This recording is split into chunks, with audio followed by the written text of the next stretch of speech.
Good morning, dear colleagues. Okay, so please find your seats, take your headsets, so that we can start. I would like to welcome you here for our second day of our extraordinary meeting here in Budapest. We did have quite full and intensive day yesterday, finished by the lovely experience in the Zwak Unicum house. I guess everybody liked it a lot. Our huge thanks to our Hungarian colleagues for recommending and pre-arranging the things, and to the staff of our secretariat, especially Elke, arranging all the details. I guess we all liked it a lot. We've learned that coffee could have also other forms than the usual ones we are drinking, but we've decided for today not to invent, starting with this type of coffee in the morning. So let me guide you through the agenda of today. We are starting with the keynote speech of the Deputy State Secretary for the Implementation of Economic Development Programs, Mr. Balázs Gránstetter. Warm welcome to you here.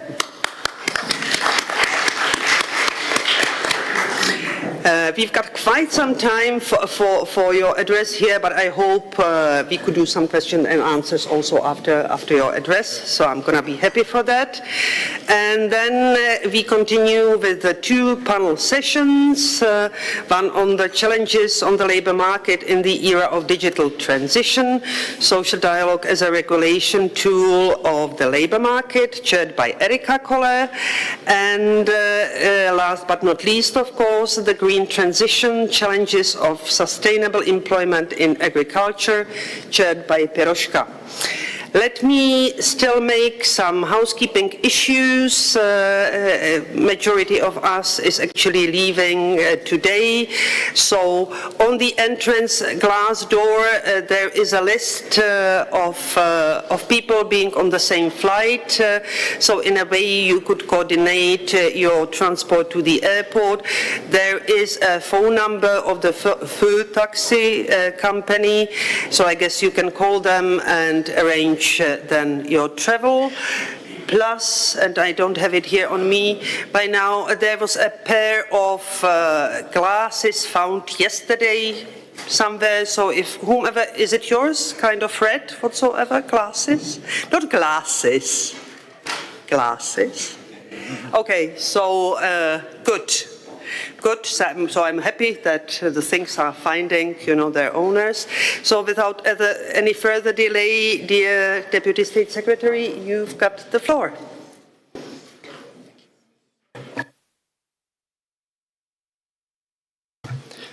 Thank you very much, ladies and gentlemen. Thank you very much for having me again. It's an honor, and as I heard that you spent the last day at Zwak Unicum's factory, I very much appreciate that you are here. So thank you for your attention, and it's an honor to welcome you on behalf of the freshly developed National Development Center, which is responsible here in Hungary for the development policy, implementing the development policy. And it's good to be here on the extraordinary meeting of workers group of European Economic and Social Committee, the highest and most comprehensive consultative body for partnership in the European Union.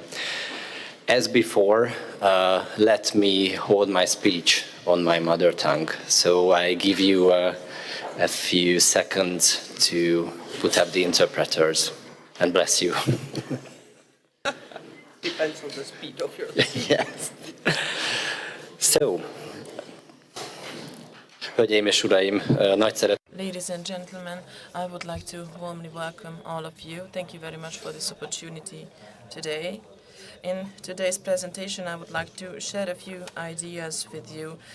First of all, about what we think on the government side about cohesion policy and the future of cohesion policy, and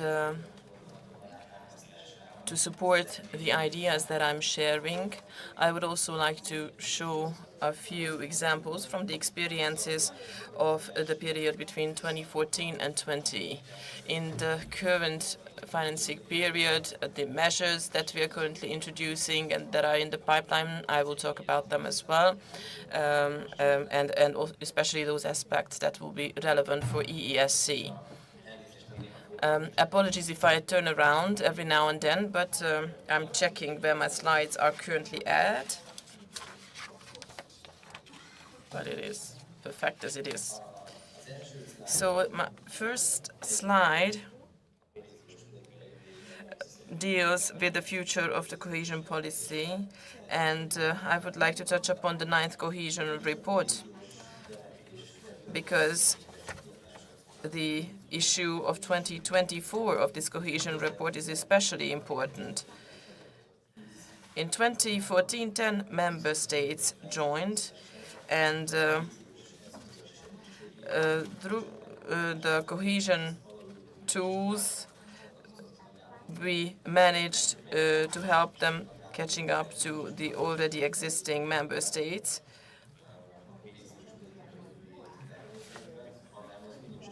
And not only we were planning on this together on the EU level, but at the EU elections, the citizens could also express their opinions in this regard. And on the member states level and the EU level, negotiations have been started. The cohesion policy is aiming at employment development.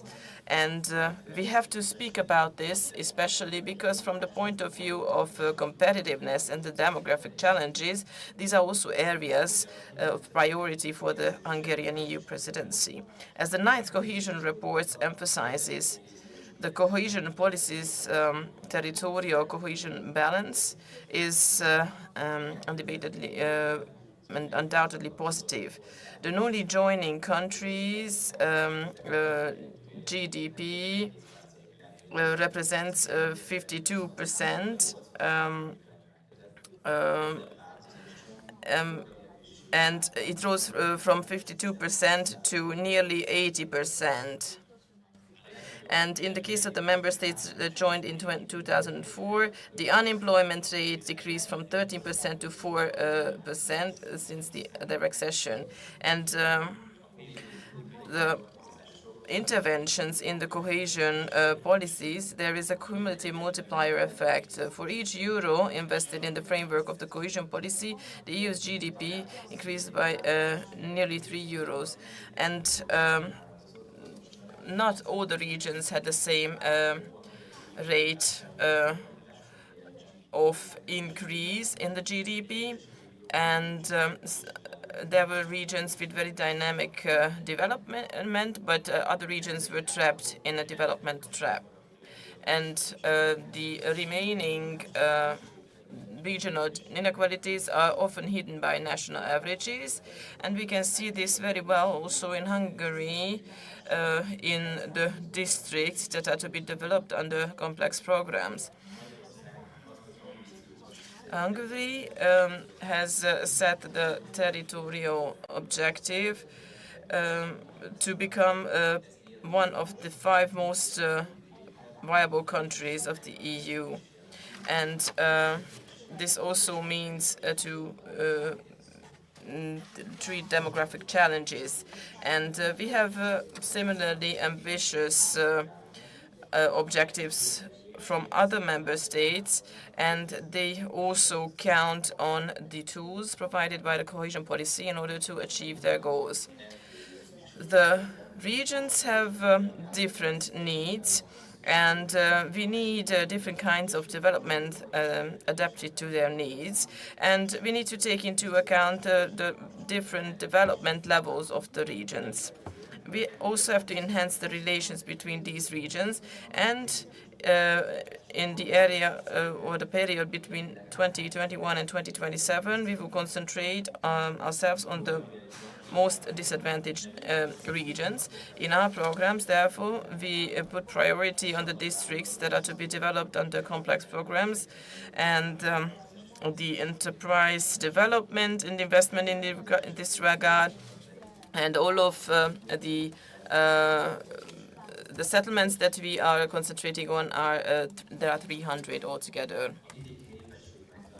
In order to maintain the population in rural area, we have to concentrate on employment in these areas from the perspective of the employers and the employees side as well. Migration and the reduction in the population of working age and brain drain and the digital catching up are all pressures on society, and Industry 4.0 sets technological challenges. We need to activate our industry, and we need to bring more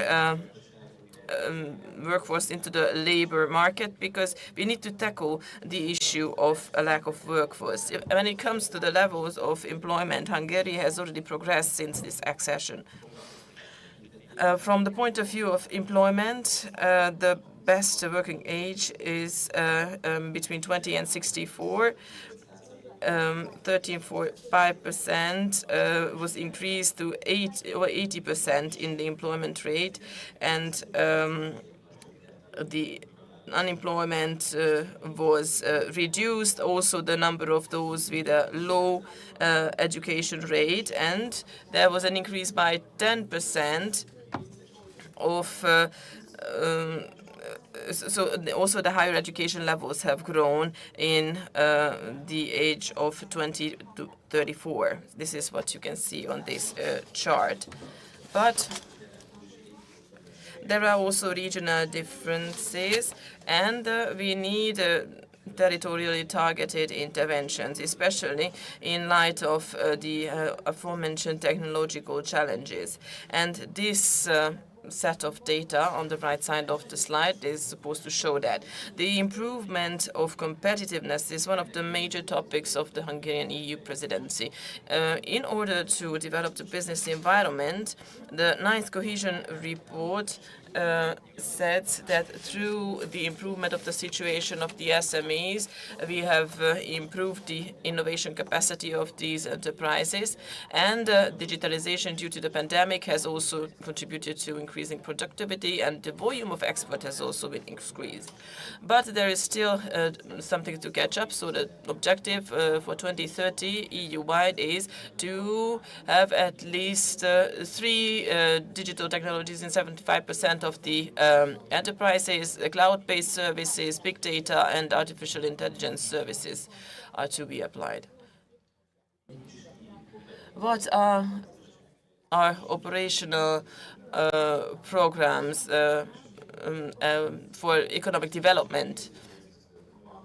To apply and use financial instruments for SME development, to support enterprises with heterogeneous support, modernizing subventions, but also high volume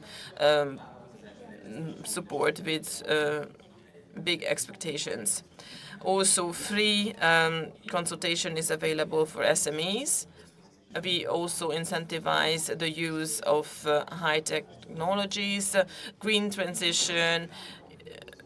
We provide consultation for enterprises to enhance innovation, product process, sales and logistics, and organization development. Strategy implementation is also supported.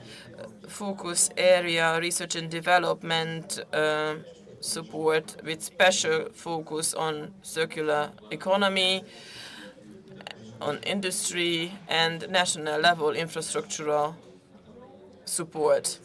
Last year, Hungarian researcher Ferenc Krausz won the Nobel Prize, and we also provided support for the Eli Laser Center connected with his research that provides for an EU-level laser research center as part of the EU network. The cohesion report, human capital, labor market, integration of youth into the labor market, puts also emphasis on the new developments of the world of work, such as remote working, then the spreading of work on digital platforms, the impact of artificial intelligence on professions, and the renewing lifelong learning approaches. In the past programming period, the employment and human capital branch had several interventions, which I'd like to introduce in the following slide. This is something that we should look into after the presentation. You can see our interventions for the period 2014-20.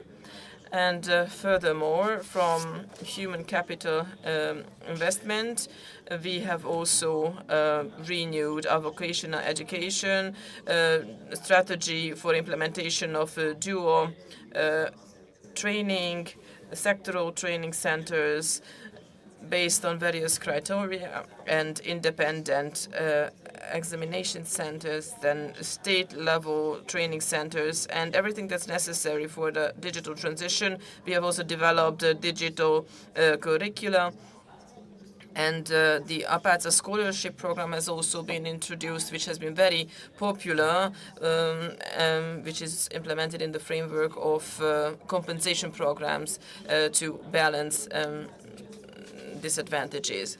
And in the pandemic, we have contributed to the training of over 400,000 people despite the pandemic, and we had over 260,000 people with basic digital competence development, and we also had foreign language training programs. During the pandemic and the following energy crisis, the interventions and measures reacted quickly, and also EU financing instruments and state support was provided to rebuild and recreate jobs and retain those existing. And this can also show well what the role of EDIOP is in the crisis management. We had also crisis interventions, wage subsidy in reduced working hours, and we contributed to several hundred thousands of jobs being retained. We can also sense the need for high volumes of financing instruments, but just some examples from the huge volume of instruments used. That is for SME development, labor market development, training, touristic purposes, and this also speaks for itself. You can also see the results here very well due to the cohesion policy financing instruments.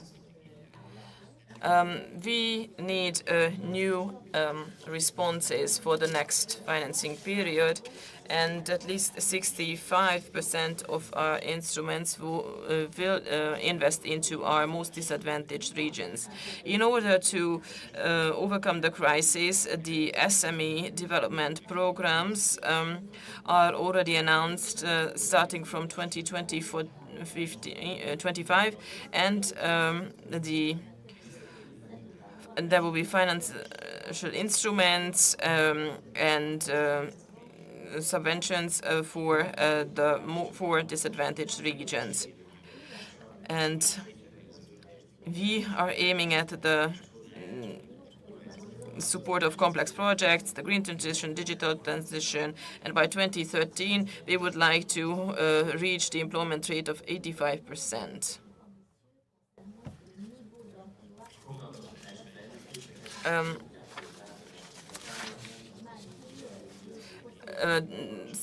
We would like to carry out developments for the sustainable labor market.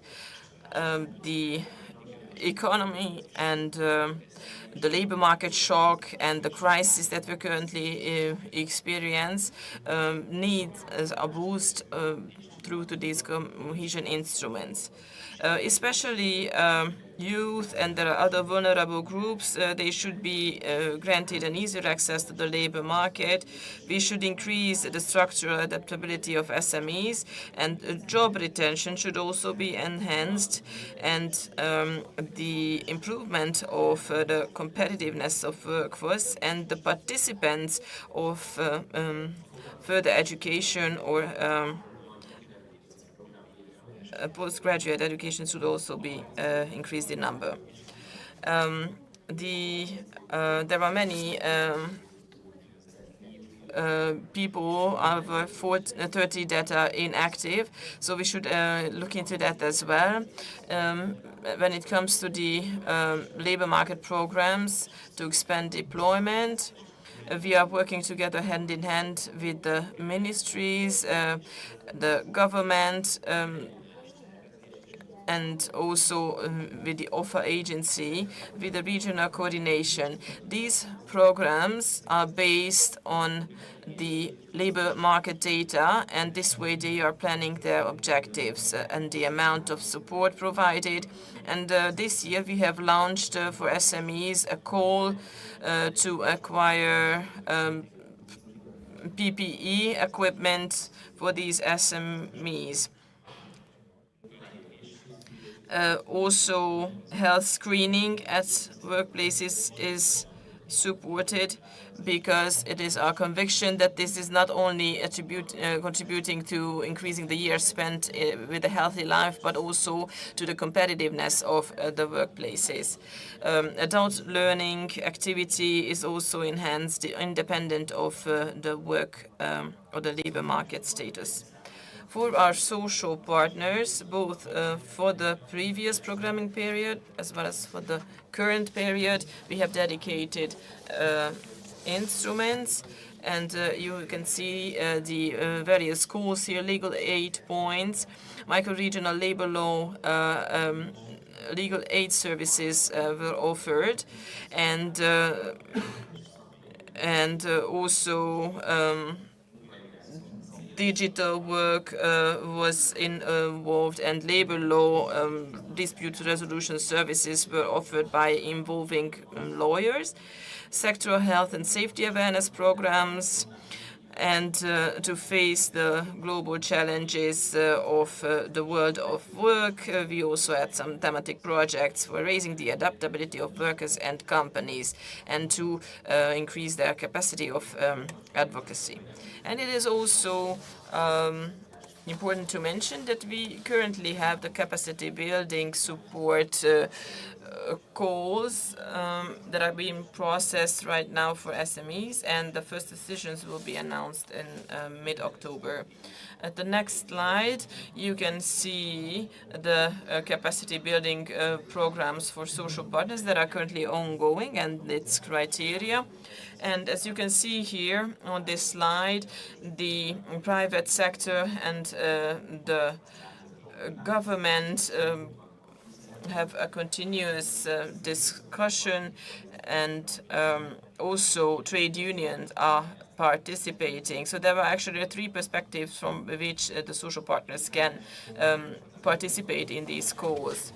And then to finish up,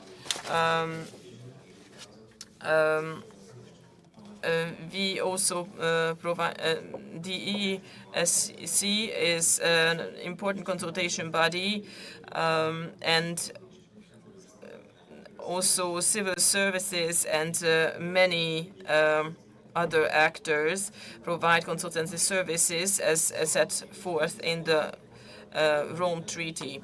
And this provides a good example for the partnership functioning of the cohesion policy. This sort of functioning is something that we have learned through the work spent in the monitoring committees of our programs. The managing authority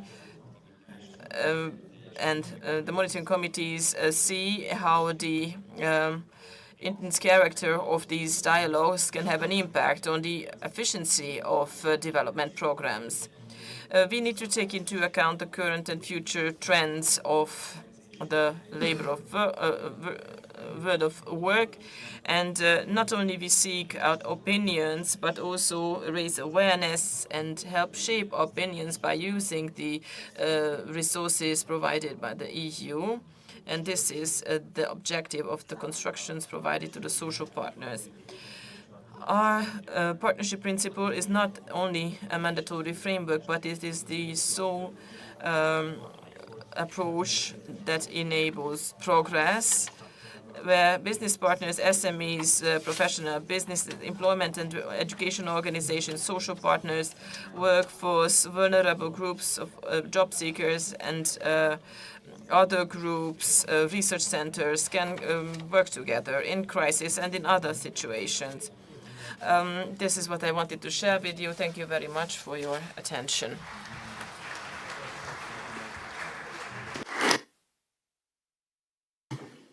Thank you very much for this really very complex and comprehensive report. I'm going to go through it again. You know, I've got it printed, and of course we are going to send the presentations, all the presentations after the meeting to all of you, because there's a lot of details that might be then useful for everyone, for us. But it's now the moment for questions and answers part of the session. So I can see Florian, I can see Jack, I can see Tatiana, Cinzia, and Philip. So by now I've got these 5 speakers. So Florian, please go ahead.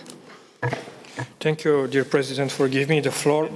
Thank you for your presentation. I think it was quite a comprehensive one. I would like to raise the relation between sustainable development and the future of cohesion policy.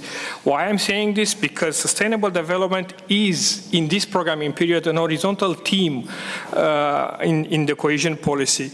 How do you see, and this is the question, the contribution of the cohesion policy in the implementation of the sustainable development principles? The question is linked to the fact that we don't have a clear link between sustainable development objectives and the implementation of the cohesion policy. Sustainable development is rather approached in a more general way without having a control at the project level. More exactly, we don't know exactly the contribution of each project in the implementation of sustainable development.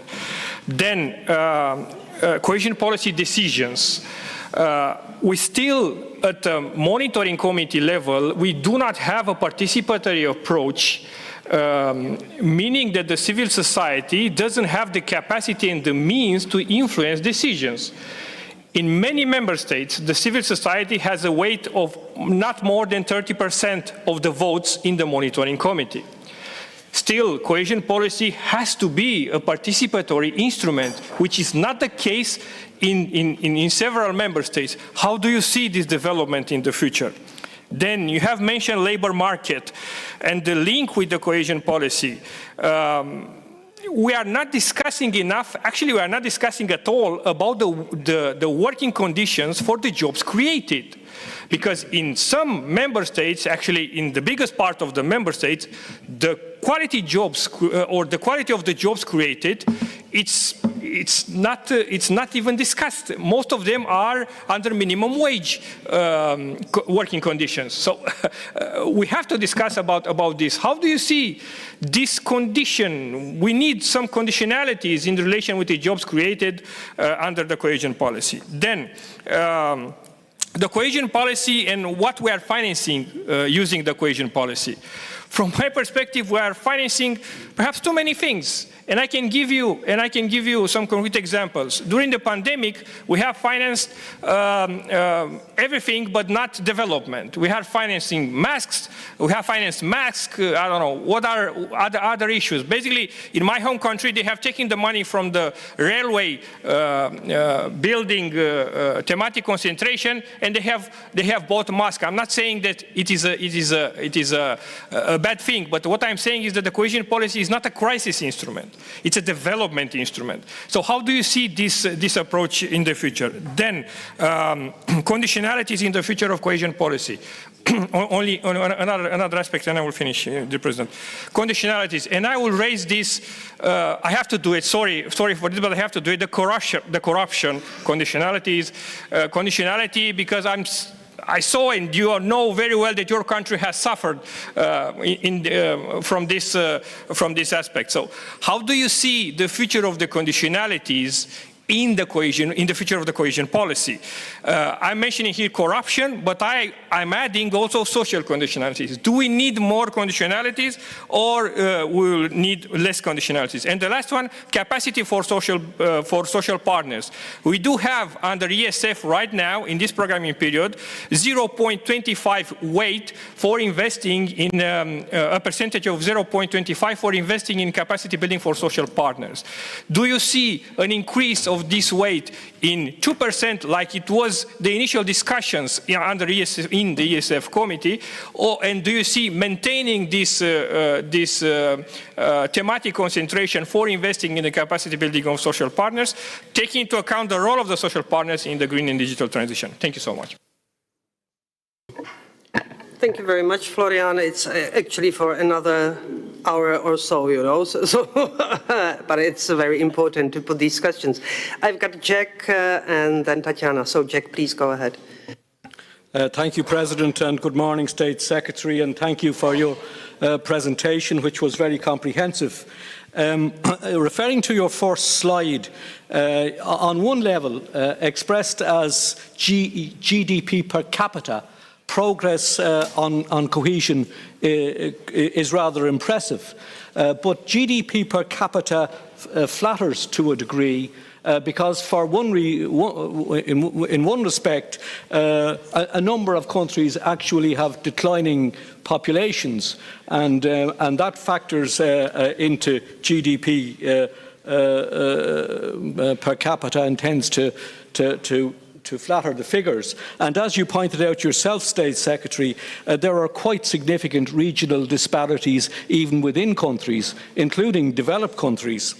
The reality is that the resources deployed are not remotely sufficient to offset the magnetic pull of the main centres in a free market paradigm. And the Cohesion Fund, although it sounds impressive, about €400 billion over 7 years, actually, when you distill it all down, amounts to something like somewhere between 0.4 and 0.5% of EU GDP. Of course, there is considerable expenditure in varying degrees within countries, but that's what our commitment to cohesion between countries adds up to. And no matter how well it's deployed or how well it's spent, we will all accept that it's not going to offset the magnetic attraction of the centres in a market economy. But just to come to my question, and I only have one question, and it specifically relates to the territorial agenda, which I think you will accept is, at least should be considered a key tool in the context of cohesion. But it has no legal, financial or institutional capacity whatsoever. And I don't know if you're aware, but ESPON is promoting the concept of the integration of the territorial agenda into the semester process, which would give it some considerable teeth, at least in a nominal way. Which it doesn't have at the moment. And I wonder, has that thinking found its way into your presidency, or is it being afforded any consideration, or would you express a view on it? Thank you, State Secretary. Thank you very much, Jack. Tatiana, please go ahead. So, it's not working. It's working? No? No, it's not working. Okay. We can hear you. Okay, it's working? Tanya, change please. I know that it's not working because there is no, I look at the State Secretary, there is no interpretation. Now, so I will try to speak louder then, or take microphone from there, because here I don't have even the translation. This is the microphone. Sorry. Actually, thank you again for the presentation and to point on skills and education as the crucial for implementation of cohesion policy. So, however, when we look at the recent data, we see Hungary's decline in education standards. To which extent do you think the recent reforms of the government, like centralization of schools and also lowering the entry requirements to higher education and overall government strong control over education are limiting, which are limiting also institutional autonomy and raising concerns about academic freedom, affect educators' ability to innovate and to adapt the curricula to the needs of learners and labor market, which is the engine of the cohesion policy. Thank you. Thank you very much, Tatiana. Cinzia, please go ahead. Thank you. And thanks for the presentation. The point for us, I mean, you know, we are all trade unionists here. So our attention is mainly to the social aspects and employment and social aspect. The cohesion policy is one pillar of the competitiveness of Europe. This is how we see it. And the cohesion policy deals with territorial disparities. You said the impact of transition of most affected workers in some sectors, in some areas, but also the social cohesion, because we have an aging population and therefore, especially in some areas, in some territories, there are inequalities and disparities even larger. Now, my question is linked to the social convergence framework and the semester and the European Pillar of Social Rights, because we, in your slides and also in the Draghi report, now everybody is looking at the two reports, Letta and Draghi. The point is to look at the cohesion policy mainly from the business environment development, as you said, and the competitive workforce, and therefore skills and what businesses, and the competitiveness is losing what we think is a major pillar, also considering the implementation of the action plan of the European Pillar of Social Rights, and in the semester process how we converge. I would like to have your views in this, and also considering that the Hungarian presidency will start the discussion on the multi-annual financial framework. Where are the resources? Because the risk is that there might be cuts in the cohesion policy or prioritizing certain aspects and not others, which would, in our view, also create enormous disparities and raising inequalities. On the capacity building, I was a bit surprised to see in your slides legal support services for dispute resolutions, which is fine because, okay, this is a support measure for social partners. But when we think about how to increase collective bargaining, we would like to see also what we call the enabling conditions from governments, which is what is your role to push social partners to reach agreements in certain areas, the social policy, the employment policy, the economic policy. These are areas where social partners have a say. So what is your view how to push a stronger involvement of social partners also in the setting up of these policies? Thank you. Thank you very much. And last but not least, Philip, please. Thank you, Lucy. Cohesion policy actually has helped to support convergence and to reduce income inequalities across the EU. This is based on official EU statistics.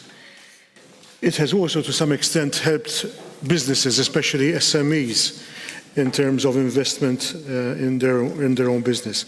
And you have also actually rightly pointed out the importance of investing in human capital. But as shown in the Draghi report, investment in human capital compared to the EU's global partners still lags behind. Okay? Now my question actually, I have two questions in regard to Hungary. How do Hungary's education authorities ensure that the educational programs fully reflect the needs of economic sectors across Hungary? And the second question is this. Are social partners in Hungary involved in the design of educational and training or on-the-job programs in Hungary? Thank you. Thank you very much.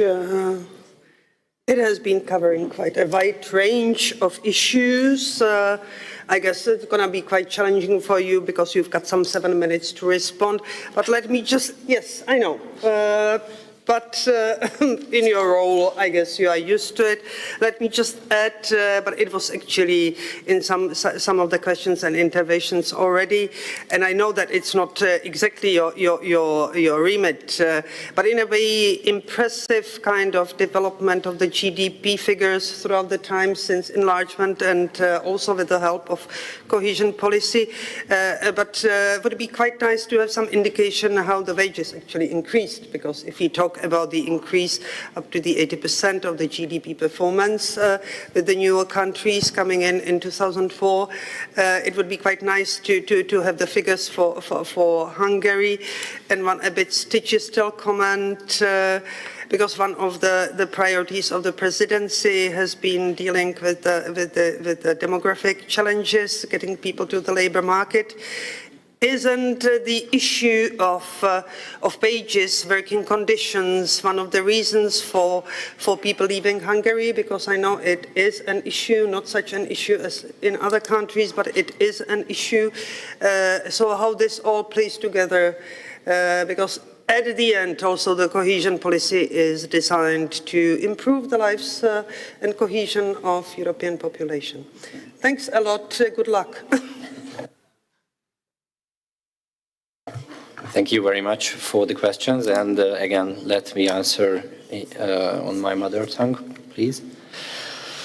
Rengeteg kérdést tettek fel. Engedjék meg nekem, hogy az üléspontom határozza majd meg a válaszaimat. Én a gazdaságfejlesztési és innovációs program No. Yeah. Okay. Now you have. Okay. Perfect. Thank you very much. So in the beginning, my position will shape the answers that I can give, as I'm responsible for development of economy and for economy development programs. I'm not in charge for education policy, in that there are other specialists working in the government. But I see in relation with the implementation of this program that I can give some answers. For the first group of questions, it was in general about cohesion policy and its future. In relation to this, there were questions. In practice, they were in line with what I tried to show in the slides, and what is also in the center of in the focus of Hungarian presidency program. That between regions and micro-regions there are big inequalities, even if there are good results on the general level, and this is also about good competitiveness. So this is a point of program that is in the focus of the presidency program. And in the case of Geno Plus and 2021-27 programs, when planning the programs, the Hungarian government gave commitments, made big commitments with also with some regions. There are dedicated funds for certain regions, and there will be dedicated development programs for certain regional, micro-regional areas where intervention is most needed.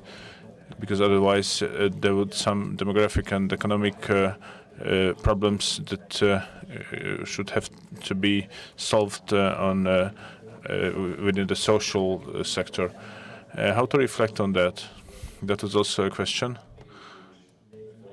How can the cohesion funds be increased, because there's a small percent of EU GDP.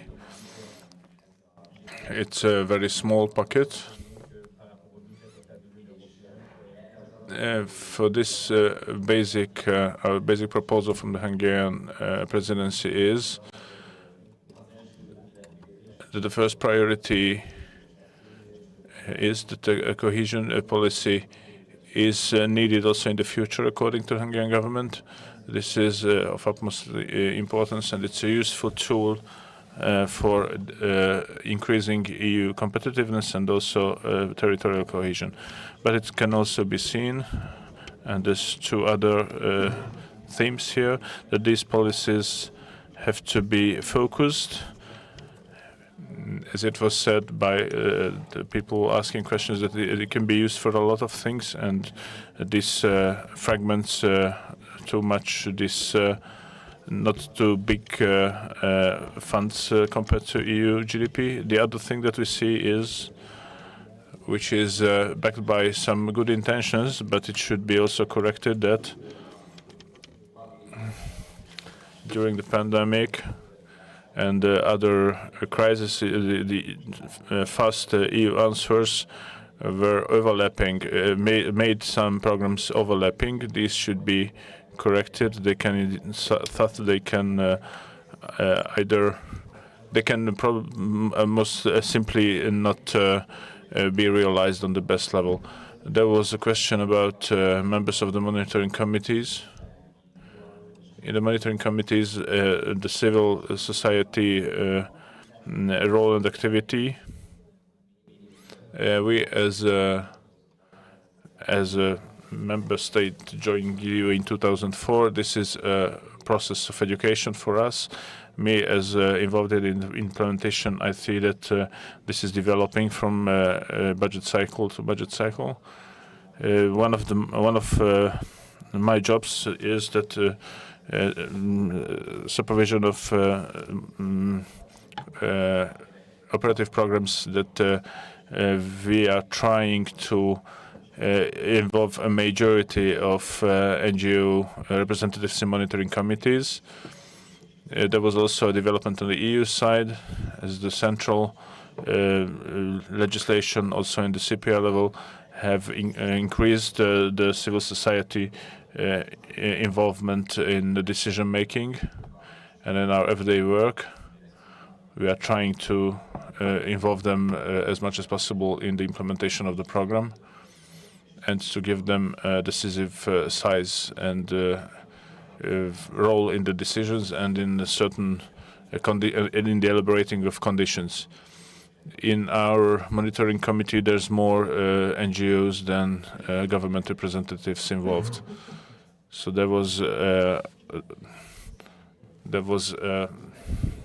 we were trying to articulate that. There were a lot of questions about employment policy. There was questions about the number of the question of wages. These things can be also connected. I think that this is different in the different member states.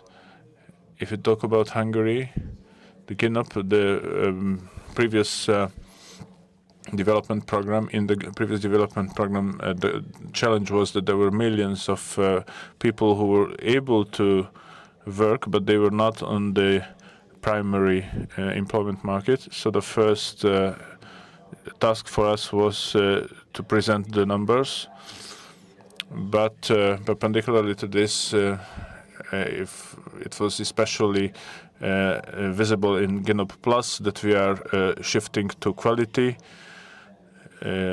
especially the strategy. I can mention the strategies and programs launched in education of adults. There we are putting the focus on that to have also an increase in quality, that the labor market should have more quality workforce available.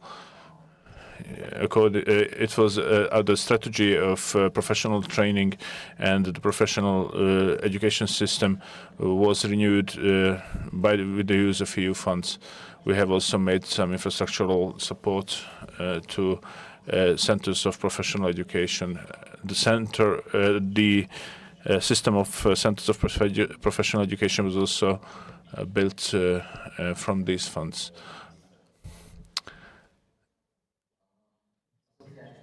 About social partners in the budget and their proportion, I think that it's not my role to give an opinion. There are stakeholders in both in the political side, both in the European Committee side, the relevant representatives, and also social partners can articulate their needs. Within the DINA Plus, I can see that the capacity increasement of partners is being launched now. There is a need for that. We have to check, of course, the quality of the programs, but in the operative programs there is some elasticity. 1/3 is still free. So if these first two phases of development of social partners will bring these effects, and also there would be need from the side of the social partners. This is also visible and the capacity is also visible to realize further projects. Then on the level of our program, there's no bar towards increasing the allocations. Very briefly, there was a question about GDP per capita against territorial inequalities. And this question was more or less addressed.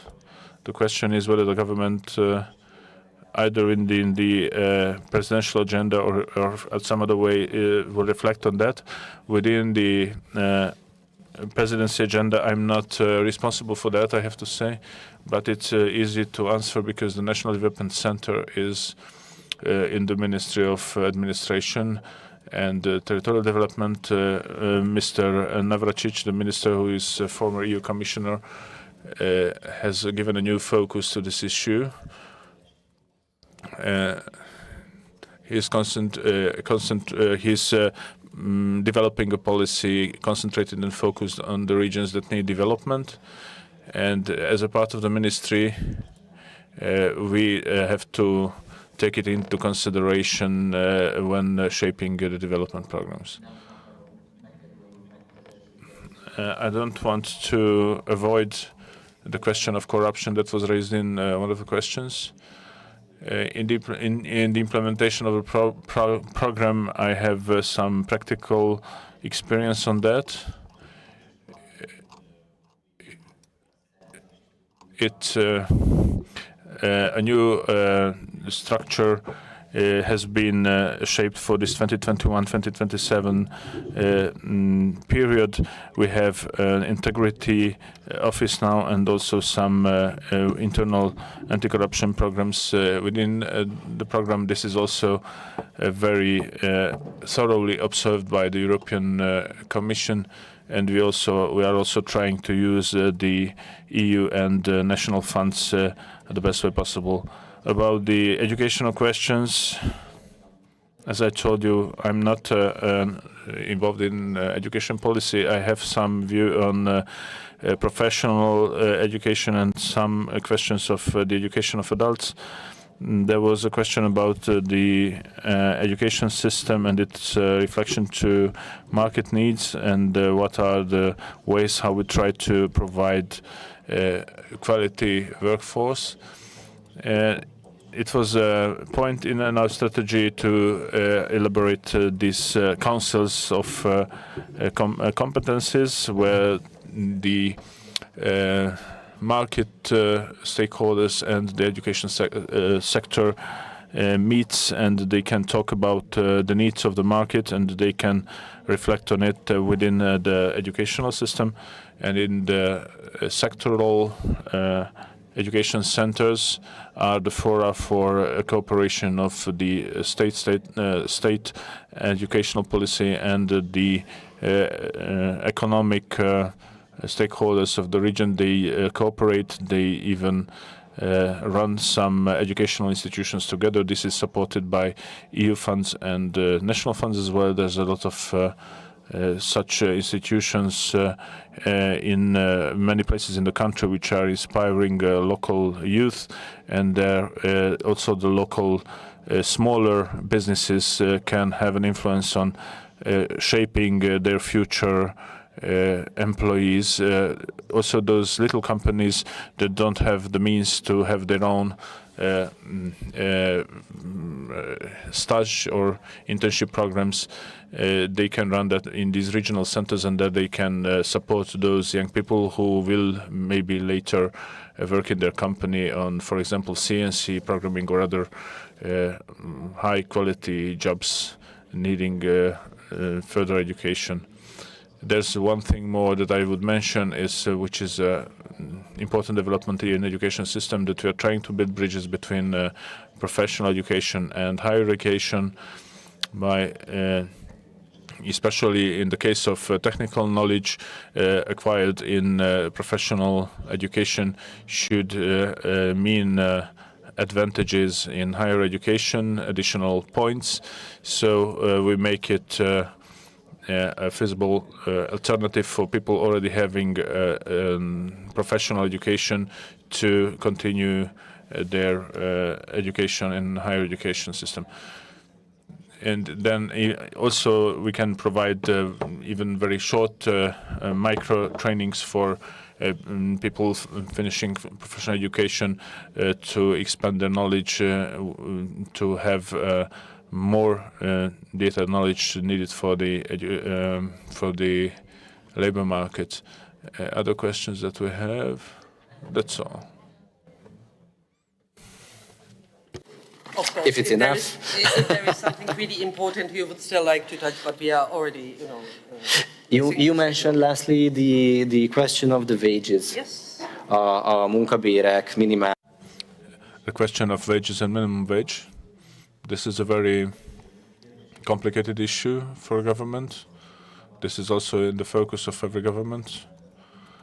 All governments have this aim to support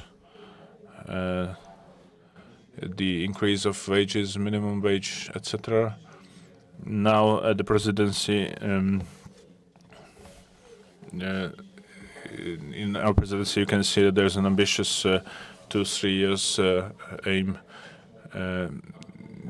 reflected on national level on the wages. What we see on the execution of this program, I see it's a bit the other way around here. In Hungary, there is a very at the top labor market. There's a bigger need for highly trained workforce.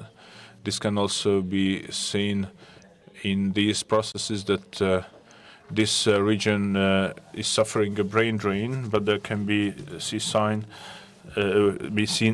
some signs that if market stakeholders reflect on that by increasing wages, then a lot of people prefer to stay at home in their own country because it's a regional phenomenon, and not only in Hungary.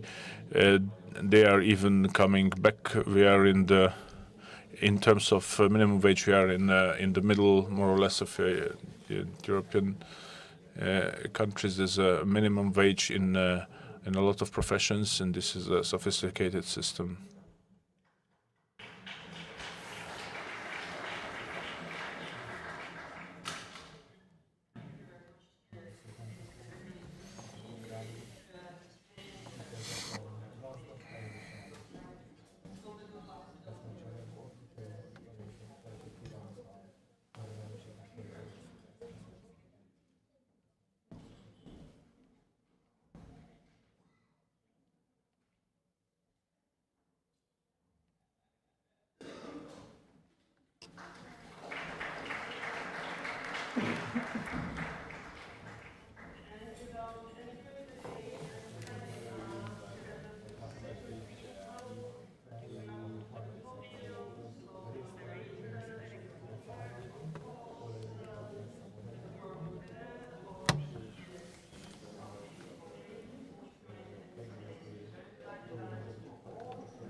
Women and her panelists Imre Szilárd-Szabó, Gábor Kartiás, and Jacin Hatvani. Please come up.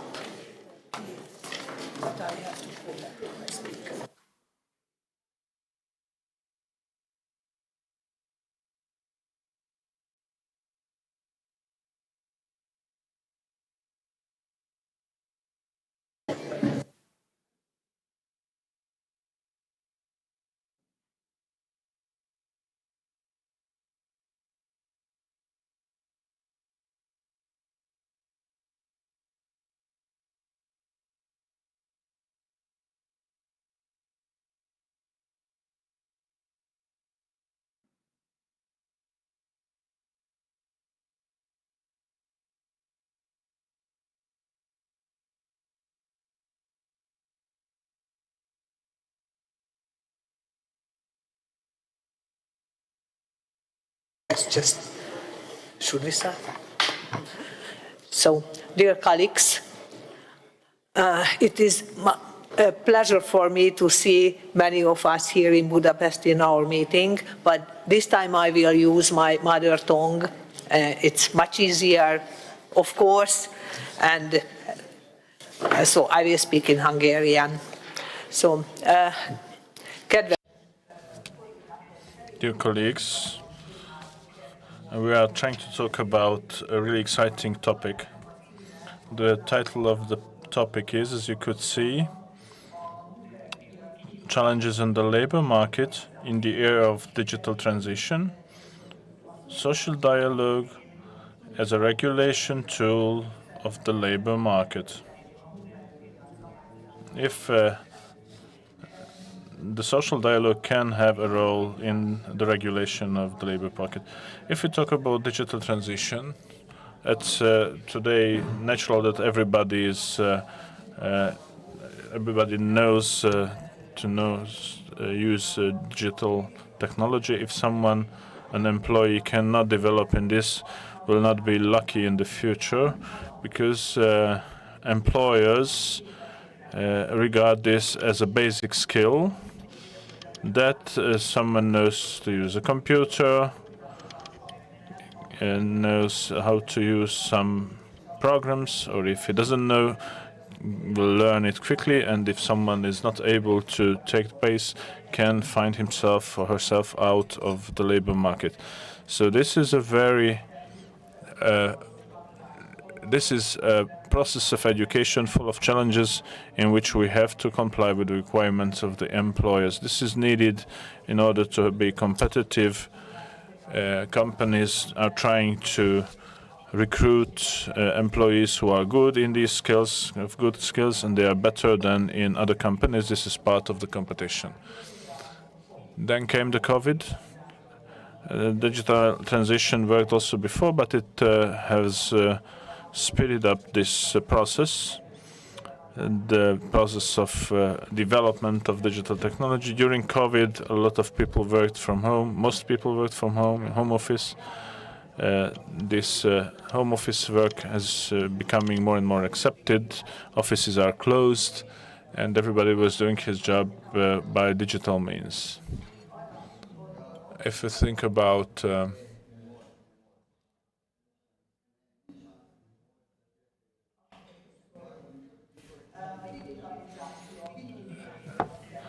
according to Wikipedia, the definition of digital transition is the process in which a physical amount is in some way through computer made understandable what digital means. So it's typical how big difference there is between this definition and what we understand by digital transition today. There's also a big change of mentality. We received a whole new word. So if we think about artificial intelligence, and from the point of view, what does it mean from the point of view of employees? The aim of this panel will be to give an answer for this. All the three panelists will talk about different areas of life. We will see, we will know different segments. Everybody will have 10 minutes for intervention, and there will be possibility to ask questions. Our first panelist here is Mr. Gábor Kártyás, who is a professor of the Labor Law Department of Pázmány Péter Catholic University. He is coming frequently to trade unions to present. Please listen to him, for sure it will be interesting. Thank you. I'd like to ask to launch my slides.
Dialogue should work.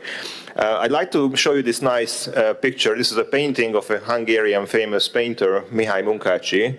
If you have the time during your visit in Budapest, you can see this in real life in the National Gallery. And this is called The Strike, and it was painted in the last years of the 19th century, which was the beginning of the industrialization in Hungary. And I really like to show this picture to my university students when I talk about strikes or social dialogue, because it really nicely shows the different attitudes workers might have towards strike action, towards negotiating with management whatsoever. So you can see that some people are really enthusiastic about this whole issue. Some others are rather desperate, while some people just want to leave the room as soon as possible.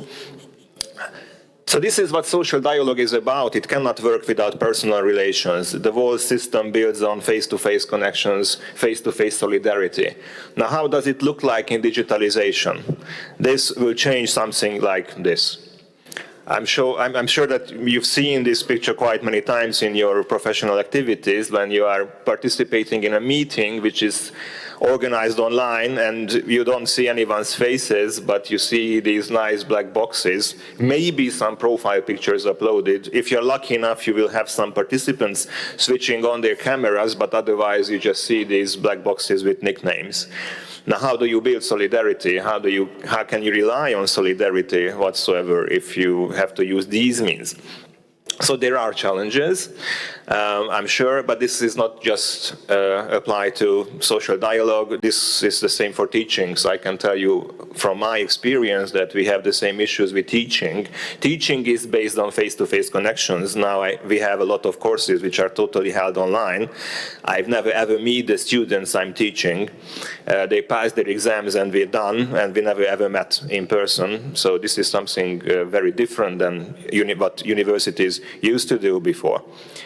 But I also like to point out that this comes with a lot of advantages also. So for instance, in a Hungarian setting, I can tell you that all in-person meetings are held in Budapest. Now, if anybody needs to travel for such a meeting from the countryside, it takes a lot of time and energy, costs to get there. If those meetings are also available online, this can be something very important to enhance participation of the members of these committees or any negotiating bodies. So there are also some opportunities in digitalization, and I think day by day you can dig out something from the field experience, how it evolves and how parties find useful tools, digital tools to enhance social dialogue. I just like to point out one thing which I find fascinating, and these are the trade union applications. Like when trade union starts to design their own applications to organize their activities, to disseminate information, or to manage very practical questions like collecting membership fees or organize in-house votings or just pools for the members to get support or to measure the support of different ideas. I mean, all those functions which make digital work platforms very successful can be equally well used by trade unions. Now, my point is not to take trade unions into platforms. Probably trade unions will ever have members, not users, but there are some similarities between the two actions, and this can be very useful for unions. Of course, this is not a solution which comes with only advantages. Well, one basic feature is, or one basic problem is that even if a trade union spends a lot of money to design one very cleverly crafted application, it will be still just one out of the many applications users usually have on their phones. So I can imagine that your phone already contains a lot of applications for your bank, for the shops you usually go to, for your stream service provider, and so on. Now you will have one another for the trade union, so probably it's still not easy to get the attention of the members through an application when it is installed to a device where a lot of other devices, or sorry, a lot of other applications are also available, and they are competing for the attention of the user. Now let's turn to the second question, why social dialogue is still relevant. And I'd like to point out 3 age-old values social dialogue has. And I do this because I think it's important to emphasize that they are still out there and still important in the modern age, in the digital age also. And the first is that the basic function of social dialogue is to let the decision makers know what's going on in the field, what's going on in the everyday life of people. I mean, be it management or the government itself, those decision makers in most cases have no idea about the practical reality of the life of workers. Trade unions are there basically to channel these informations, these experiences up to the decision makers. This is something very valuable for decision makers. So management can spend thousands of euros for HR specialists to conduct different researches among the workforce to get some information how the workers feel themselves in an organization. But this is something the trade union does for free. If a trade union functions well, then this is one of their basic functions, that they will canalize all this information towards management and share information about the actual fears or priorities of the workforce. This is something very useful in the modern age also. Let's turn to the second age-old value, which is the fast nature of social dialogue, the fast nature of making decisions in that way. Legislation, if we compare this to legislation, legislation is something which is very time consuming. It takes a lot of time to come up with a legislative action. If you see these pictures, I'd just like to raise your attention that in recent years we've seen a lot of challenges which all required very fast actions. 5 years ago from today, we could not understand these pictures I show you now.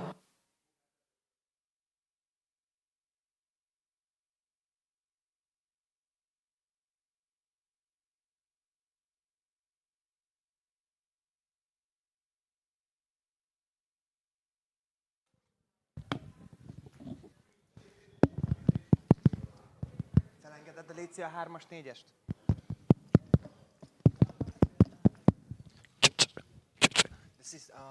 Lefagyott a rendszer. Okay. Oké, köszönöm. Ez már is fog. Ja, és akkor most a mikrofon az működik, vagy reméljük?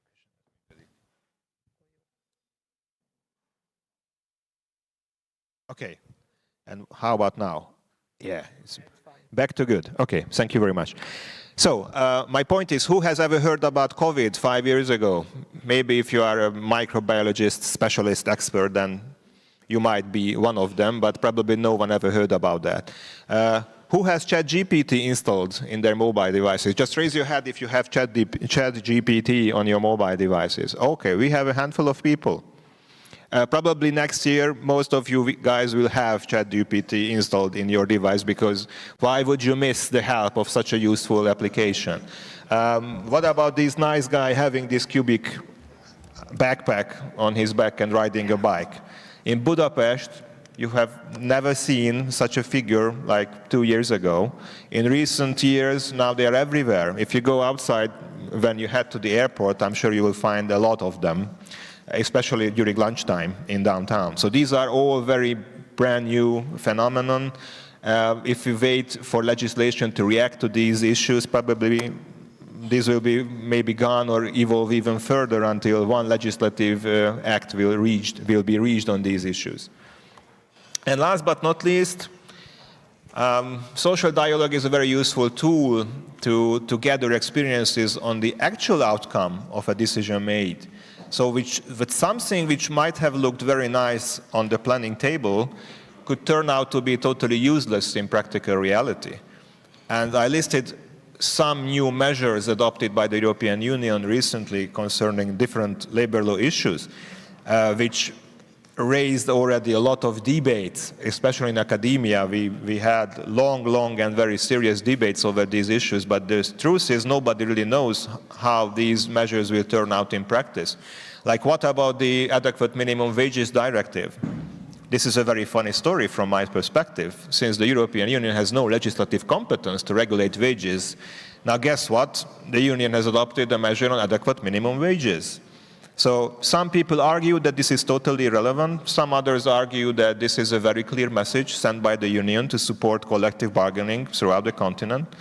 In a couple of years, we will see which position is true, or maybe the truth is in between the two positions. What about platform works and the presumption of employment relationship provision? This article raised a lot of articles. Tons of papers were written recently about this one sole article. Time will tell, and experience will tell how it will work in practice. And here again, social partners has a lot of responsibility to canalize back all these informations and experiences back to the decision makers. And last but not least, what about the Wage Transparency Directive? This is again something brand new. Reporting obligations of employers having serious or important wage gaps. Is it a tool which will fit for the purpose or not? Again, it will be up to social partners to send back a clear message. What are the experiences down on the field about these new measures? So just very quickly, I raised two questions. How shall social dialogue look like? My point is that probably these very fastly evolving tools are also there for social dialogue, and social dialogue shall make use of them. And why social dialogue is still important? Because those values it holds are absolutely relevant no matter how fast or working environments change and how digitalization will affect our everyday life. Thank you very much for your attention and time.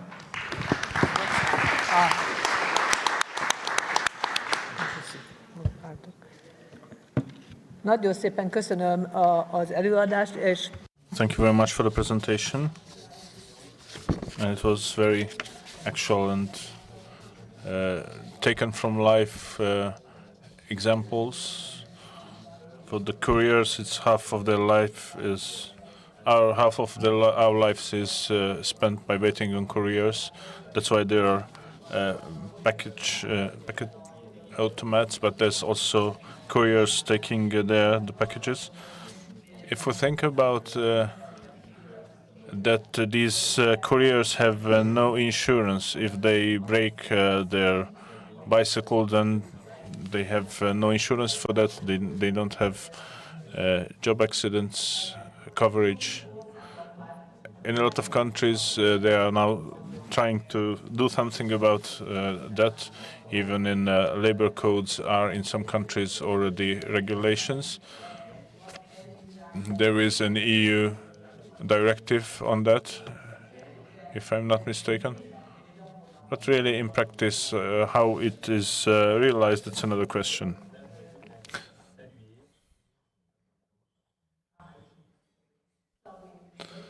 So let me greet Mr. Imre Szabó, who is Vice President of the National Confederation of Workers' Councils and also university teacher. We could hear him already yesterday. Now he will talk about that, how can be this done from the legal point of view. It's better if he will talk about that and not me. So let me welcome everyone and thank you for the possibility to talk here again. It's a topic, it's close to me. In the last 2 years, I've been working on that as a lawyer. I've worked about self-employed people and also their possibilities to organize themselves were present in the few last year's practice also here in Hungary, not just in all Europe. I'd like to talk about collective labor law aspects of that in the next 10 or 12 minutes. The title of the presentation is like squaring the circle. It has some contradiction in it. How self-employed people can be involved in collective organizations. What kind of regulation logics should be employed here? What possibilities are hidden in labor law? Gabor Kártyás has talked a bit about that. It is more and more digital effects, and so due to a lot of radical changes in the labor market, there's more and more legal, civil law, legal contracts that are not covered by labor law. There's three factors shaping that. They are working, they are employed, but not in a labor relationship. What is the reason behind that? These are in a lot of cases it's cheaper.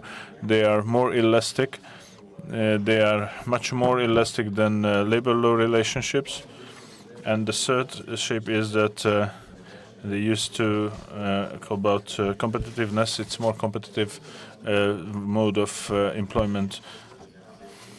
Also in the labor law regulation is sometimes seen as a bar to competitiveness.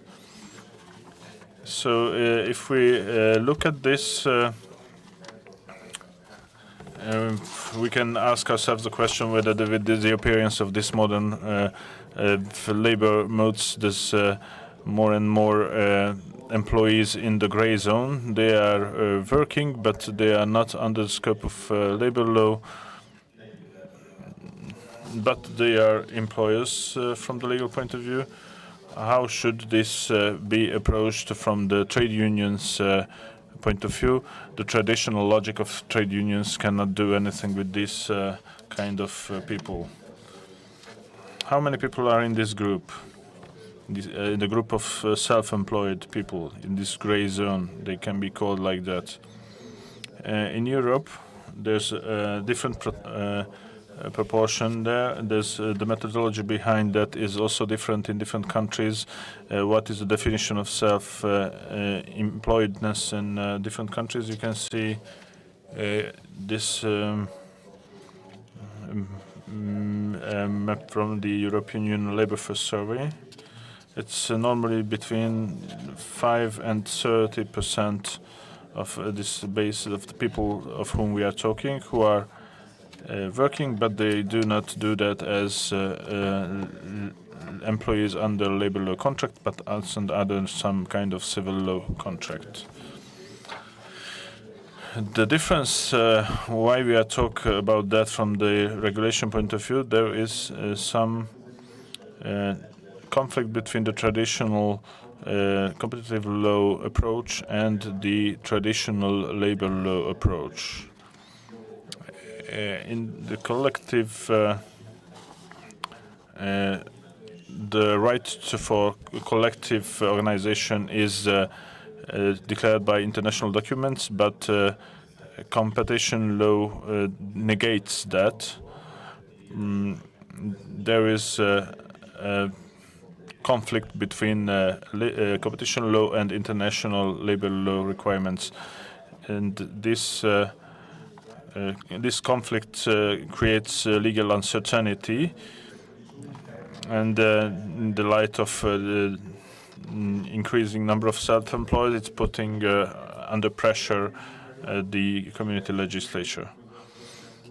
So this contradiction will have to be somehow released by community legislature in order to make the collective labor law prevail. What the ILO stresses, it's 4 factors on what should be declared towards self-employed people.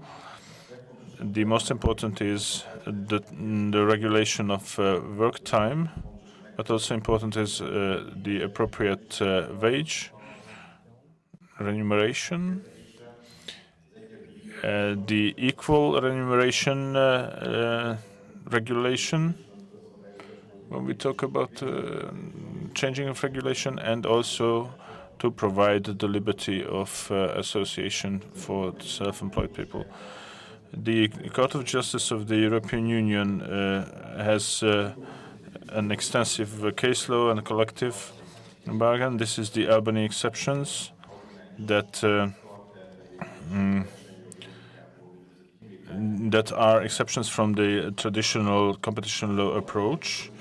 2 years ago, the EU has gone even further, and they've put some guidelines on the table that are at the moment not mandatory, but they provide some guidance that are quite concrete when approaching this question.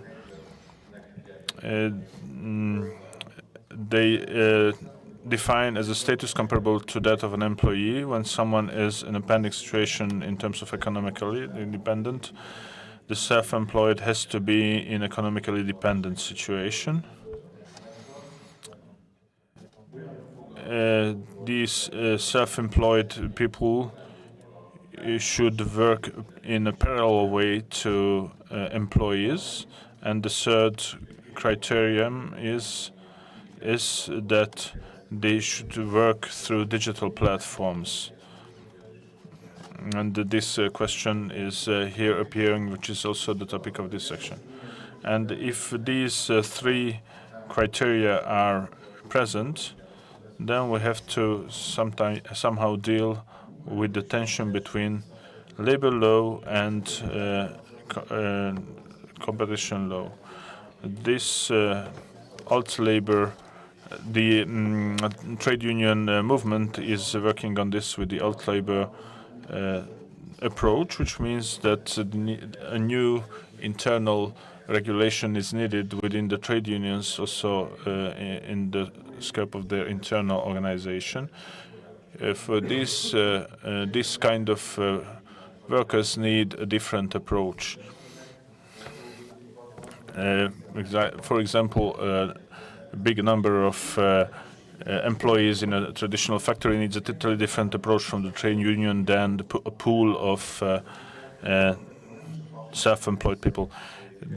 In this aspect, the most important aspect is generating or creating a kind of network between these people or providing them information instead of classical trade union work. There's a lot of examples for that in Europe now. There's 2 areas where these actions are quite vital and visible. One is the organization of collective action between couriers, and the other area is the media sector. These are the 2 big sectors where around Europe these open network-type alt-labor logical trade union initiatives are present. So in the first step is, from the labor law point of view, the right to organize themselves. They also have the right to organize themselves. There's nothing prohibiting this. These people can join trade unions. There's no problem with that today in the legal framework. The second question is going further. What is the sense or what is the effect of these organizations? There should be a collective agreement that would how the effect of organization should manifest. And also the effects depend on the weight of these organizations. Today, in most of European countries, law is not giving solutions for the question of what collective agreement possibilities have these self-employed people. Normally in Hungary, for example, also they can organize themselves, they can have some requirements articulated. The employer cannot do anything with that because there's no legal framework for that. They cannot make an agreement or sign an agreement with them. There is some exceptions from that in Austria. The TVG regulation gives the possibility for these people to form a collective agreement. So this opens the way for the collective agreements and bargaining. Also makes it possible for self-employed people. So the Austrian regulation is very modern and positive today. It has a quite complicated system, but finally it gives an approach from the labor law aspect and not from the cartel or type logic. In a lot of countries, we are quite far away from that. Also in Hungary, we were trying to organize self-employed people, and it was very difficult to shape or to find a solution. What kind of agreement can we sign with them, because they are formally entrepreneurs, though what they do is really closer to a work agreement than classic entrepreneurship. So it is a very important role that would be from the European Commission to give some ammunition for the member states to organize or to somehow give an inspiration on how to deal with these issues from the labor law side and not from the competitive law side. Last group of questions or last issue, the collective bargaining issue is complete with also with the three steps. First would be to organize themselves. The second is to agree. The third is, if we cannot agree, then we can make some kind of pressure. So the question is, what would be the with the law with the right to organize a strike? So the question is, without the strike, the collective bargaining is just corrective asking. So if you don't have tools to enforce something, then we can just ask. So without the right to strike, it's difficult to talk about collective labor law. From this, we are the most far away, whether we look at the European regulation or the national ones. But this would be the required result. So there's not just we don't have to provide only the possibility to organize themselves and to agree and to contract to sign agreements. We should also provide the possibility for strike. This is at the moment a task only for the national legislations. I see the challenge for the next years about for these people who are self-employed or who are in the status comparable to that of an employee should receive some protection standards from the EU-level legislation. Thank you for your attention.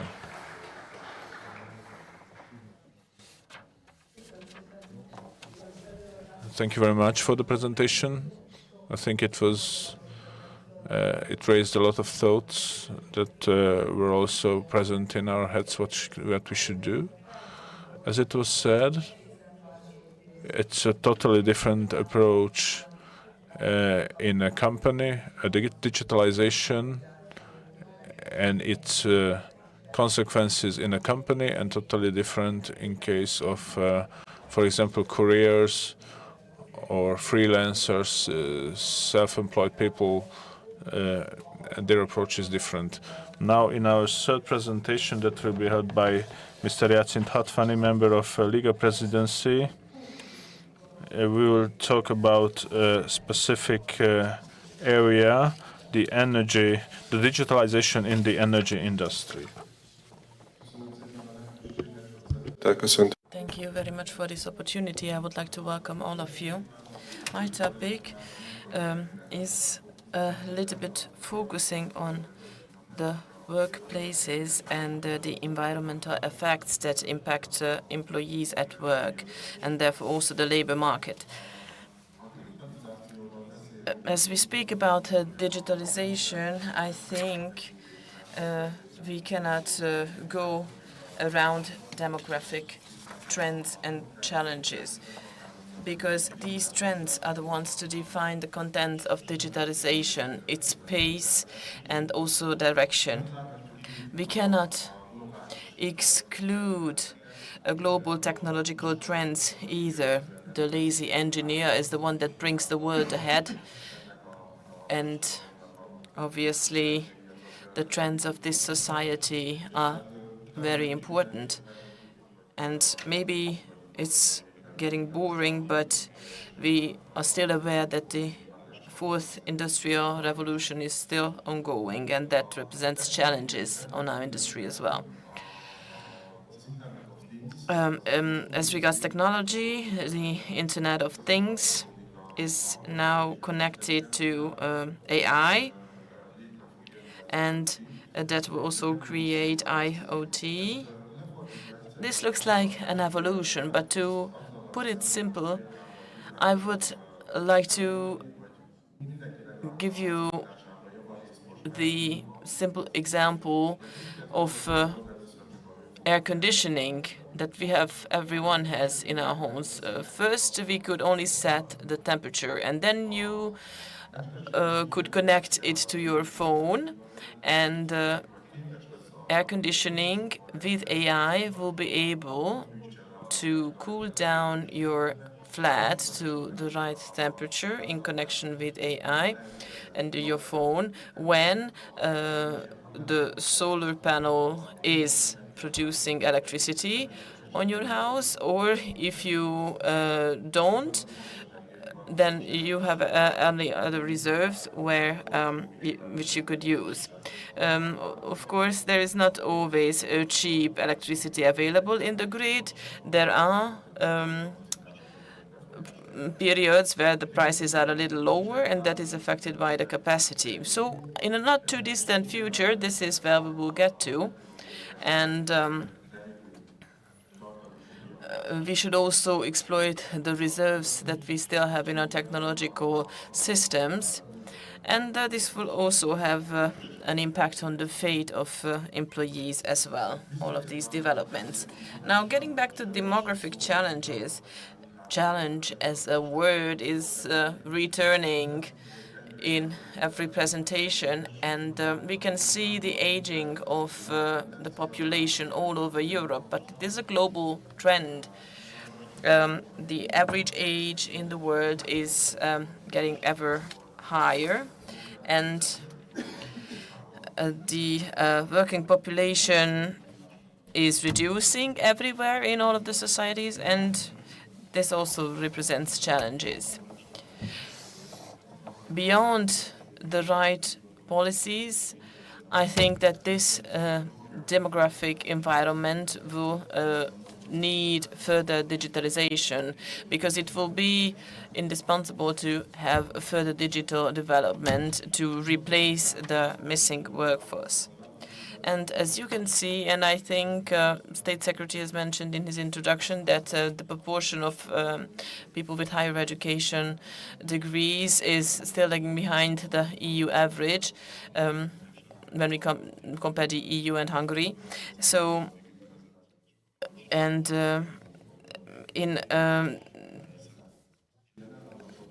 currently we are lacking the well-qualified, highly qualified workforce who could actually bring the digitalization forward. So in these countries, this will be a little slower as a process. And we can also see that the school-age population in Hungary is increasing at a significant pace. In the past period, it has gone under 2 million pupils. This shows also the quantity of future workforce. Now, the change in the labor market is inevitable. I try not to repeat what we have already heard, but we can see that labor law has to adapt, and the social benefits and services have to adapt as well. Within the EU, there are about 7 million truck drivers. In a foreseeable time, these truck drivers will unfortunately become redundant because there will be autonomous trucks driving around. So either on a short-term or a long-term, transportation will be carried out by these autonomous vehicles. For them, we will need to provide for a just transition and a proper income, because these employees are also heads of families and valuable parts of society. Therefore, we need to look for new funds for social benefits. There is a theory already in the form of robotax that was presented by scientists. So robot owners should be taxed out of what we could finance social benefits. And there is also a huge change to be expected in the employer's environment. There's also a serious background to that. A typical case, for example, workforce selection is taking place by using RoboBoss, computerized software. The employer enters the parameters based on which you would like to pick an employee, and out of all the CVs, this computer picks the candidates that the employer can interview on a personal basis, face-to-face. And we have to take these changes into account. And there's a huge literature on what we can see in the center, but I won't go into detail about this because of the lack of time. What we can see in the industry, that the transformation of employers' organizations has already started. So in the electricity industry, these things are already taken into account on a strategic level. So the energy industry seems to be willing to prepare as much as possible for digitalization. Within these fields, I think that trade unions will have to manage every process via social dialogue. They need to encourage employers to take into account employee-related questions also on a strategic level, and this is what they should build their company strategy upon. So the management, the operation, and the business part where the work is actually taking place, the production, operation, this is something that we should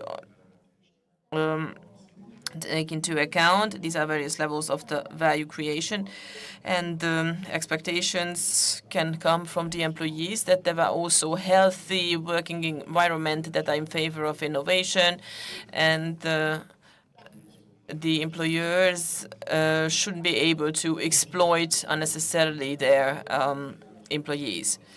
Digital transition always comes with the acquisition of some new skills. Some employees will have to be carrying out activities in the future that they are currently not doing, and these might be some that we can't even imagine at this point in time. And for this, we will need training and education, and this is something we should consider as investment into human capital, and this is the rightful economic interest of employers, but it's also in the interest of employees. So this is something that should be certainly encouraged in other workplaces. And when it comes to operation, to the mid-level management level, nowadays digitalization has become the reality. By this, if I say reality, I don't only mean the online meetings that they organize, but the databases available, which are huge, are currently already being used. Their use has been started already, and the processes are analyzed at this level, and these databases can provide help in this regard. Of course, the employer's organization has to build upon these data, and using these data, they should define their future goals. When it comes to control, there should be new management profiles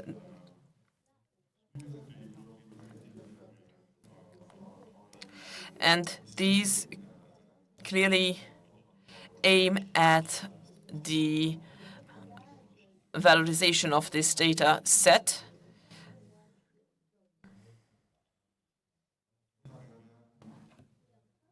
Going further, HR strategy is the next question in workplaces that affects employees as well. So also in this area, it is highly important that there is an HR strategy protecting employees, and that doesn't make them vulnerable. I have mentioned a new type of leadership profile, but we still need to emphasize the importance of human intelligence, and this is something that has to be present. HR partners with strategic authority, I think this is something that doesn't really need further explanation. That is clear that this consultancy capacity should be present, and there should be an HR department providing service around the employees. And when it comes to the integrated, effective HR organization, it is very important that, for example, accounting and payroll, this is something that is completely digitalized, but other data services can also be digitalized in the future. And this should play a role in the integrated HR systems. Competitive compensation is indispensable. And the retaining community, strategic workforce planning, strengthening of the acquisition and retention of employees is also of crucial importance, and the sustaining community, because we need to tackle the challenges represented by demography, and we are lacking highly qualified workforce currently in Hungary. And when it comes to green energy, green transition is currently underway. I have only highlighted a tiny little thing here on the slide to show you the proportion of renewable energy in the energy mix. We can see that digitalization and the green transition doesn't bring about loss of jobs in the industry. So this is actually favorable, but lifelong learning still has to be present. This is because we don't need the mechanicians in the classical sense of the word, but we need to have professionals that can also intervene on the digital level. And due to the shortness of time, I would like to finish my presentation at this point. Thank you very much.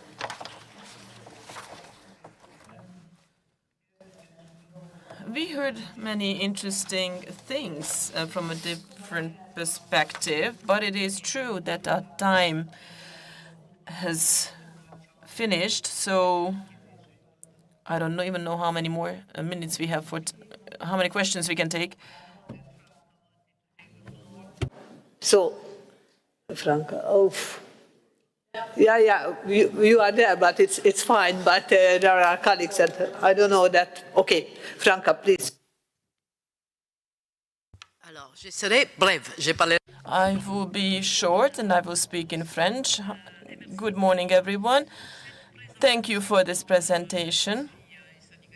I'm a trade unionist from France, and we are working in the field of artificial intelligence, which is a very important subject today, and algorithmic management. Thank you very much for your presentation. Erika, as far as I understood, we don't really know what is awaiting us in an ever-changing world. I think that in the future, we have to be the ones determining what is happening to us. We cannot just sit there and observe what is happening without acting. I think the trade unions play a crucial role in order to orient these changes and also to determine the pathway of these changes. Let me just explain. We are preparing for the use of artificial intelligence. It could actually replace 80% of the tasks that are currently carried out by employees. Even, for example, in call centers, if you are providing advice. If we are aiming at freeing the workforce in order to become more productive in other areas, that could be understood. In that case, of course, I understand the interest of the employer to apply artificial intelligence.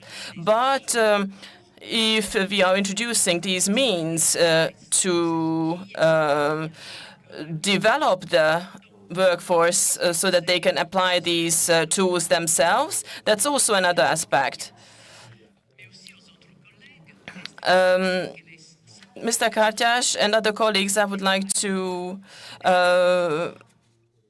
find out whether the trade union is not lagging behind in this development. Sometimes these developments are not too complicated. How can we catch up, and how can we see for the European regulations and national regulations, how can these be adapted to the current changes? Thank you.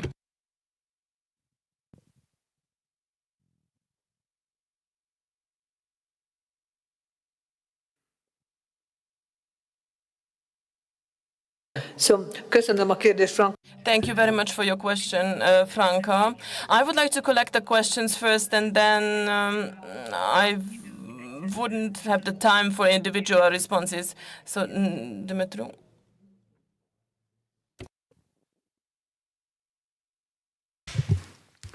Thank you very much, Madam Chair.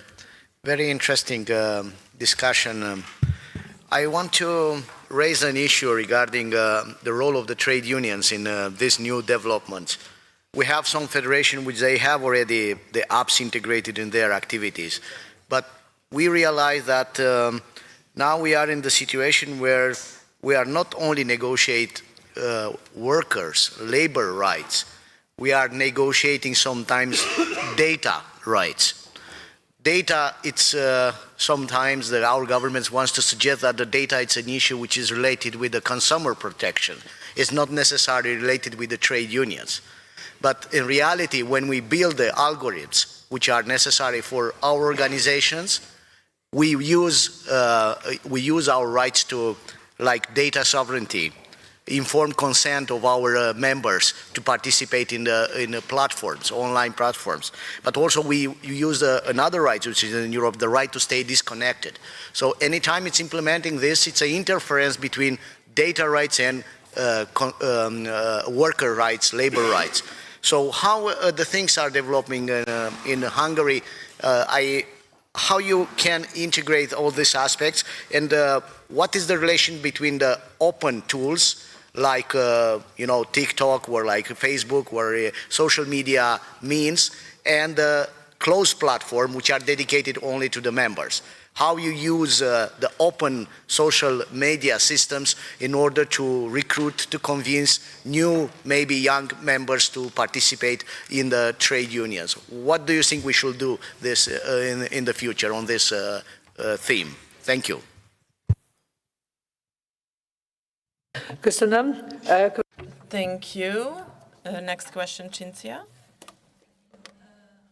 A direct question to Mr. Kartias, because, and then for the self-employed discussion. Everything is very interesting, and we would need a full day to discuss all this. You said lawyers raised a lot of questions. Yes, indeed, but you take also a lot of time to reply to the questions, because when we look at platform, the presumption of employment or reporting on wage increases, of course, we all discussed all these points because we have worked on the directives and therefore we have all this. The point is, I got from your analysis that you are reluctant on European legislation in certain areas. Platform, for instance, yes, indeed, we have different ways of calculating or determining the presumption of employment. The directive is not giving one direction, so we are in the hands of tribunals with the cases in the tribunals. But my question is, do we want to converge at European level or not? This is why we ask for European legislation, in order to have a common playing field at legal level. You didn't mention mobility of work. It is mobility of work in the platform, in the digitalization, in the self-employment, multi-employers. We need a legal framework because there is the mobility, the physical mobility and the virtual mobility. I think that also on reporting, let me say that it is very important to have reporting from enterprises, and it is not an administrative burden. I'm sorry, I want to know exactly how many women have access to training pathways, what is the increase of wages for women in certain enterprises, small, big, whatever. I want to know all this data, because according to this data, we build policies and we also grant incentives to enterprises. Of course, we are trade unionists here. Of course, I push in this direction, but data are very important. Then on self-employment, I fully agree. We have analyzed this also at ILO level, and there is a big discussion. The point is how we guarantee collective rights, not only for the trade unions, but the right to strike in the Italian constitution is an individual right which is exercised at a collective level. How do we manage all these things? Do we self-employed have the same rights? It is a very huge discussion, but I think the point is, how do we guarantee collective rights to everybody? Thank you. Köszönöm szépen. Következő kérdés. Thank you very much. Next question, Christina Altonen. Where is she? No? Oh, okay. Thank you very much. I wrote down what I want to say in an attempt to not to take too much time. So, in June 2020, the European social partners agreed on the European Social Partners Framework Agreement on digitalization. And this actually answers some of the how and why, and including the questions on data rights. It should be implemented by the member organizations in the countries by June 2023. we should consider whether the implementation has been successful. And I think here in the workers' group, we should also participate in the discussion on whether this has been successful or not. I think it would be interesting to hear from the panel about their experience with the agreement. It contains many good and operational elements that can contribute to the involvement of employees when digitalization and AI are implemented in a workplace, but also in collective agreements. However, I would like to draw the attention to the special conditions that apply in the public sector. Here, digitalization has an extreme impact on job content and how professionals' opportunities to make professional choices are now often limited by the implementation of digital solutions.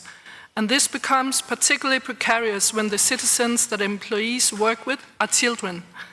It's about the professional room for maneuver and the ability to maintain the trust of the children and their parents when digital solutions dictate the work. In Denmark, the employers' organizations have gone so far as to argue that AI can significantly reduce the number of employees in the public sector. There's therefore a need for special work around digitalization and the implementation of AI solutions in the public sector. Thank you.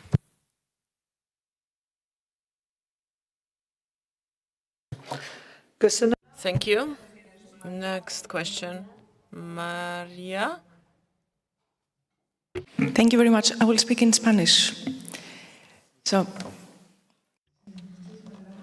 thank you very much for your interventions. I think we miss here in the debate about digitalization and with the aspects of job and productivity and other fronts, I think it misses a direct link between the work time reduction. I think this is one of the frameworks that can work between others. And I don't hear a lot of conversation on European level about this topic or for a strategic or for a common strategy. In Spain, we are negotiating about reduction of work time. I would like to hear your point of view on where we are and if this question is also a viable argument for you to work on in the future. Thank you.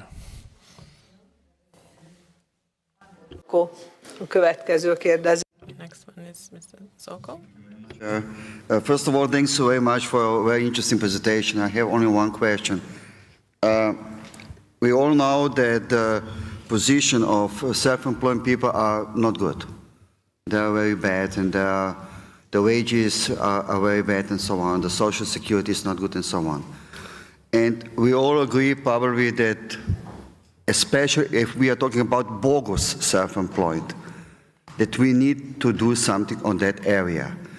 But my question to you is, if we are talking about the rights from the collective agreement for the self-employed people, I pointed out self-employed people, doesn't that mean that we put the equal position, self-employed people to the regular workers, to the regular employment contract? This could be very dangerous also for the future of work, because most of the self-employed people works in the services. And if you work in the services, you can be paid by result, not by full-time job paid. This could be has also very huge influence on the future of work and future of social security. So I fully agree that we need to do something in the area of bogus self-employed.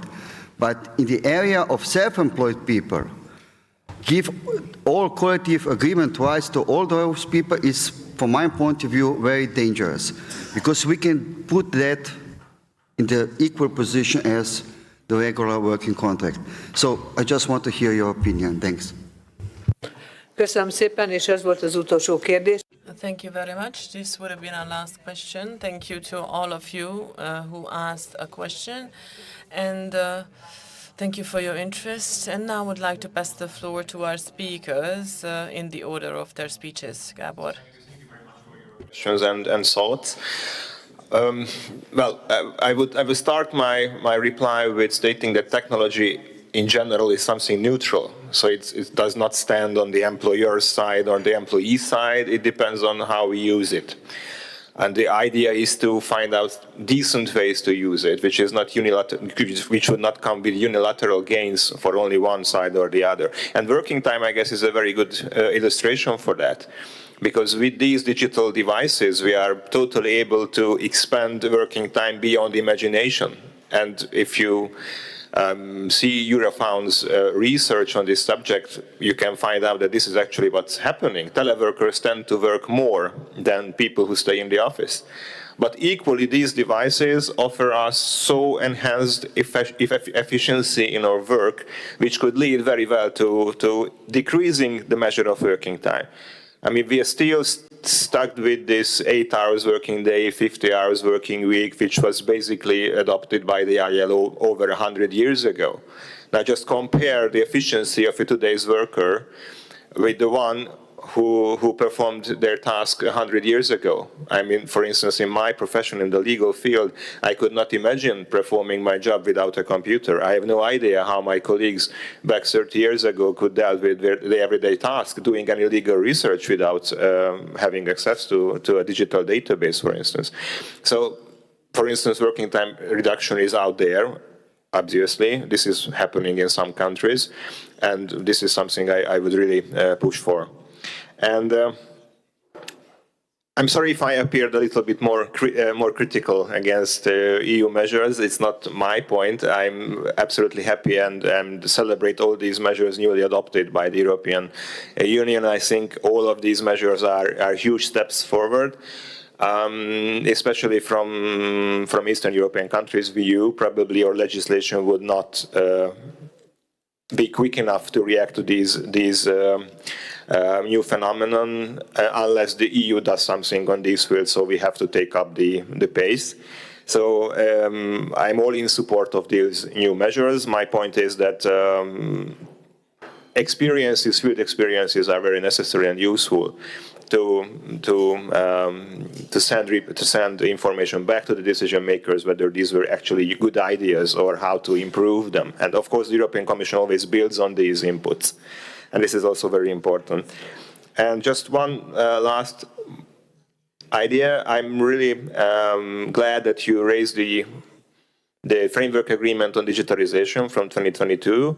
And this is a good illustration what I meant, that social dialogue can be way faster than legislation. I mean, we still have no compulsory international measure on telework after COVID, after the boom in teleworking. Nor the ILO, neither the European Union can agree upon anything mandatory on telework. Basically, we have this framework agreement, and this is a very cleverly worded text. I really recommend everybody, if you haven't had the chance to read it, because it really embraces all the challenges and comes up with some frameworks as to how to deal with these issues. Thank you. Köszönöm szépen, és kérem a másik. Thank you very much, and I would like to ask the next two speakers to keep it short, 2 minutes at most. I didn't say this before. I would like to react to 3 questions at the same time. The last question, especially when it comes to social security. I think these are matters of social insurance.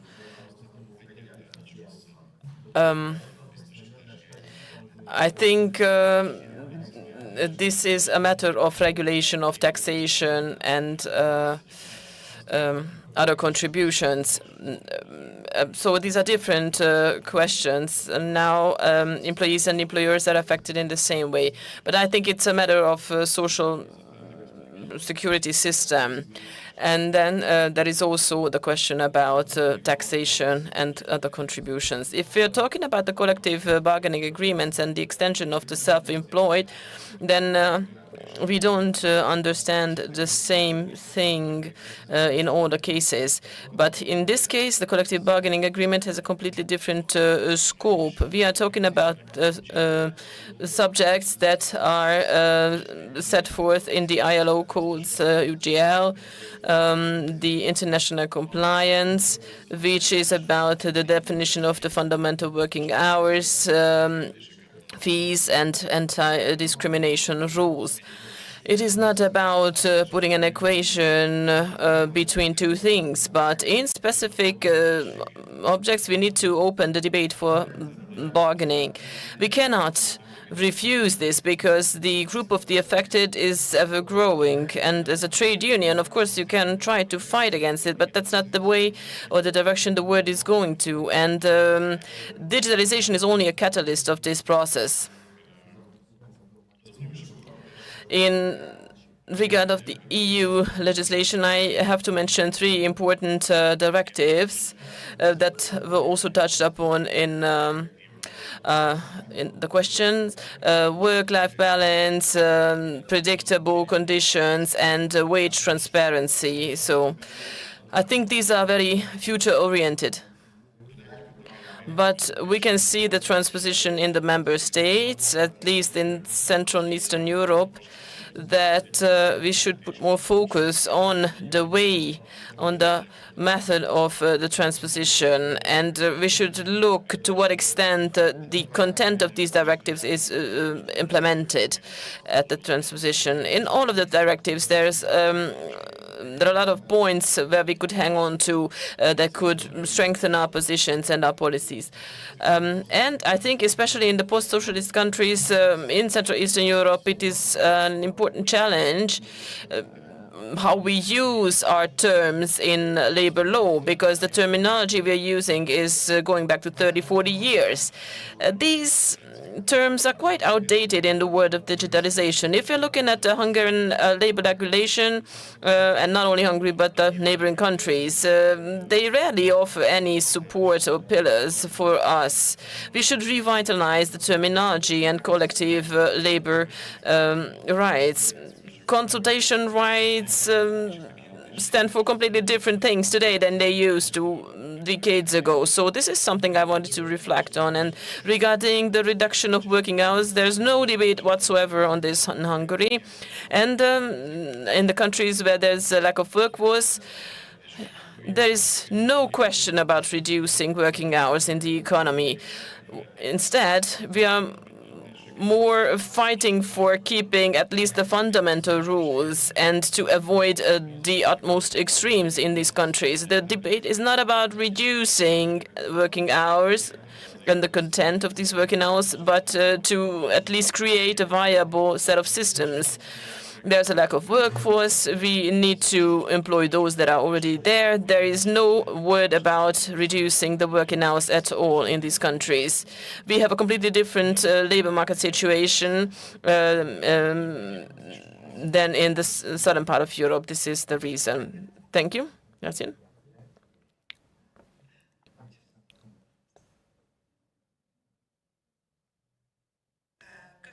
Thank you very much for your contributions. And Yatin said that the two other speakers have already answered the questions in his place as well. He couldn't add anything new. Thank you for your interest. I think it was an interesting panel. And I would like to pass the floor now to the next panelists, to Piroska and her group, because we are out of time.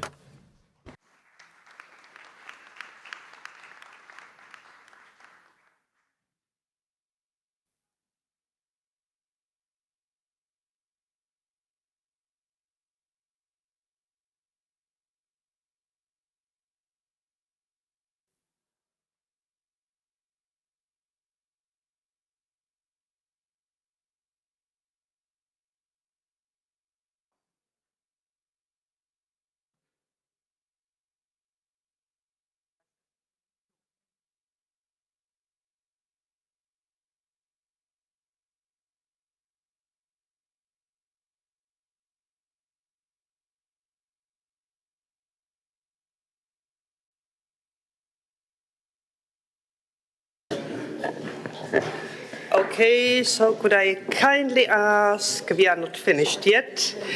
We are still having ahead of us the green transition, the challenge of sustainable employment in agricultural panel, chaired by Piroska Kálai. Piroska, welcome here.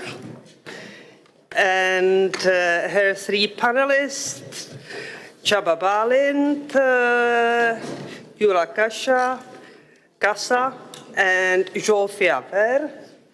We need to finish by 10 to 1, 5 to 1 at latest. So it's a challenge. So without any further delay, floor is yours, Piroshka. Thank you very much, Lucy. Of course, we are here in Hungary during the Hungarian presidency, so I allow to myself also to speak in Hungarian, if it's possible. Madam Chair, dear colleagues, we have reached the last panel in which regarding to the priorities of the Hungarian EU presidency and reflecting also to the spirit of this university, we will talk about sustainable agriculture and challenges of employment in the context of agriculture. And the last day or last 2.5 days, we could listen to a lot of panels. We talked about health of employees, their security, about minimum wage directive. We spoke about digital transition, social dialogue. And after all this, we can state that the agriculture is, due to its multifunctional nature, meets of discrepancies. The employment in the agriculture is misunderstood. It's now from 2025, since the conditionality will be introduced, it will be more in focus. I am optimistic. These challenges can start new dialogues, including the social dialogue mechanism. I wouldn't like to go into details about special situation of employees of the agriculture, all the uncertainties and the regulation on employment security that doesn't reach them, and also the fact that on European and also global level, the farmers and the people employed in agriculture is the lowest in the whole national economy. For the Hungarian presidency, sustainability of agriculture is a focus, key question. You can find it between priorities, and this has to create a synergy and balance between the European Green Deal, the stability of agricultural market, and the proper life level of people working in agriculture. What does all this mean from the point of view of employment? What would it mean to the world of employment if sustainability would be in the focus? Also, the protection of climate and the common interests of society would be in the center. What kinds of changes would it generate on the labor market? We have adopted in the European Economic and Social Council, Florian, thanks to my colleague Florian and Kermit, an opinion on that, which is we don't have the time to talk about that, but I think it can provide a proper base for discussions about this topic.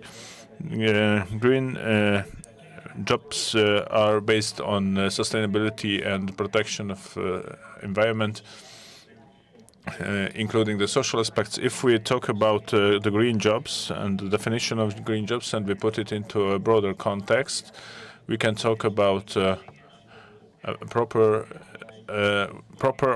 or improper jobs. In this dimension gives us the possibility to make a difference between a job that is simply environment friendly and green jobs. Most of us know that proper job is a concept introduced by ILO in 1999, and since that it's been widely used. in an international trade union organization since 2008. We all remember it was on the 7th of October, the day of a job. We've been talking a lot about that. We could talk much more about this topic and the different concepts, but I don't want to take away the time of our colleagues. So first of all, I would like to welcome Mr. Csaba Bálint.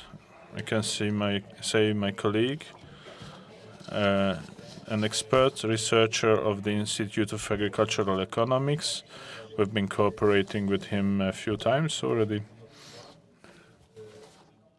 So welcome, Csaba, and the floor is yours. Please hold your presentation about agricultural employment in Hungary.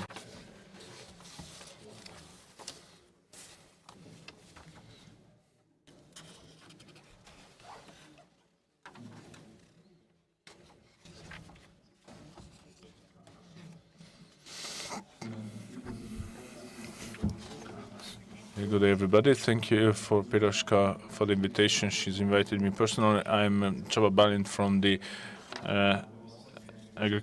Institute of Agricultural Economics. We've been working with Piroska already in SSC materials, and one of my colleagues is now working on sustainable food systems, is working on a material. But this today's presentation will focus on employment, and right in the beginning I would like to stress that food system is a concept that also includes not just producing the raw materials, but also processing, logistics, trade, distribution, consumption, and if we talk about cycle-based thinking of today, also the recycling of waste and its return to the production processes. But I would like to focus on the agricultural employment, because we have not much time. I don't want to read everything. I would like just show you some global challenges that also affect this sector in Hungary. One of them is the labor shortage, the generation change problems, the big potential in training. These are the things that I would stress from a part of other economical and social problems. In the next figure, you can see that the number of farms is decreasing. The small individual or family farms number is mostly decreasing, but also in the companies there's a specialization underway. The animal breeding is disappearing from Hungary. All these factors lead to the decrease of the number of farms. In this figure you can see the increasing weight of farms specializing only on farming crops, together with the livestock specialists, and mixed farms decrease. The duality of this structure can be seen that biggest part of farms, more than half, is in smaller than 5 hectares. So the crops growing farms are concentrating in under 5 hectares, but we see that over this there's the big normally company-based farms. This is one of the biggest parts of lands, agricultural lands. If we check the agrarian census from 2023 compared with the 2021, we see there's a big decrease between the very small farms, and the biggest size also suffered some decrease, but that's mostly have administrative reasons that we see this decrease on this upper zone. Then, if we talk about the agricultural labor markets, some special features, I would like to stress the lack of quantity and quality labor force. In terms of quantity, the problem is the attractiveness of the decrease of attractiveness of this job between the young generation in the countryside or outside the countryside. The labor markets in the cities or even abroad are taking away workforce from the agricultural sector. There's a lack of younger farmers. Only 5% of farmers are under the age of 35 years. A big percentage of them is over 50, 60. There's a especially big problem in the gardening and livestock breeding, and with the technological development, which is also providing some increase in exploitativity. There's less and less live workforce is needed, and all digitalization organization is also decreasing the need for workforce. The need for untrained workforce is also decreasing. Instead, there's an increase on demand for trained workforce. There's, as I told, in terms of demand for living labor is decreasing, and also big expectations of wage for the younger generation.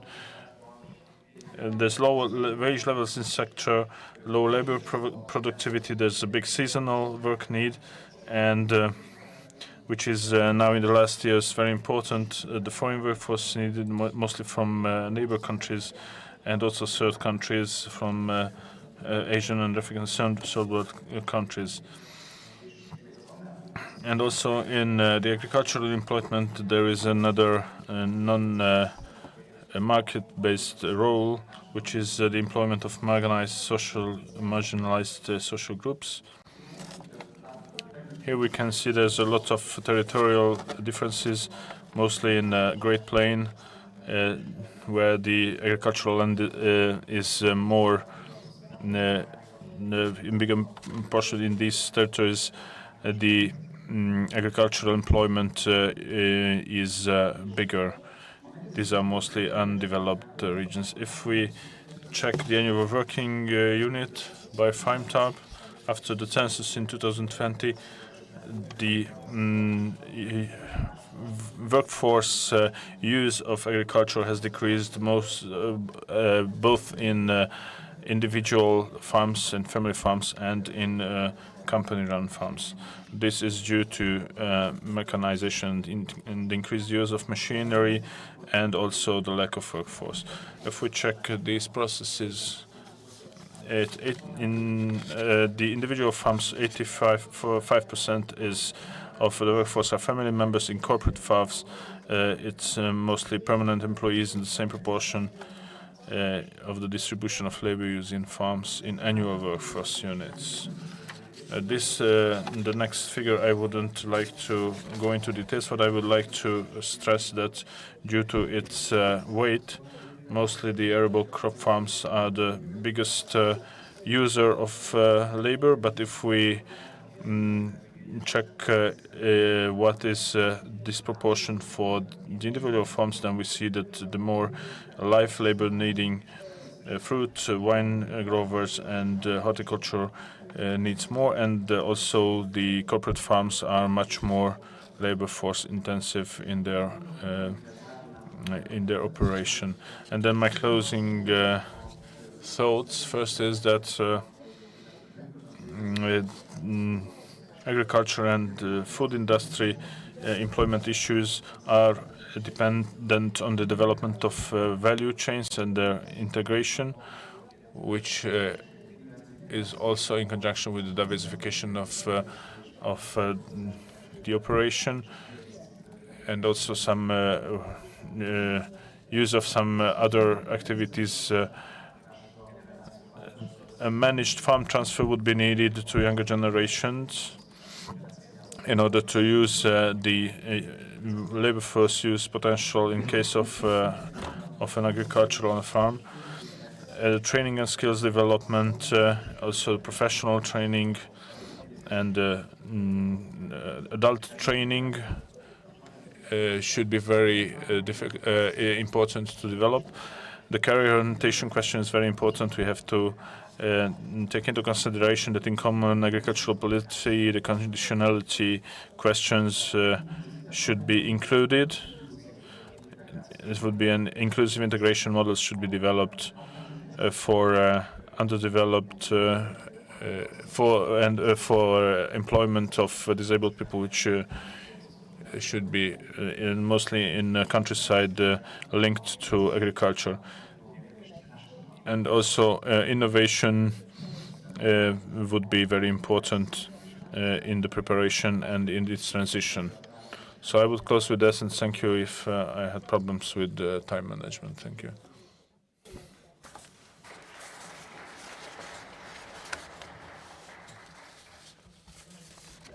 Thank you very much, Balin, Csaba, for this very comprehensive presentation.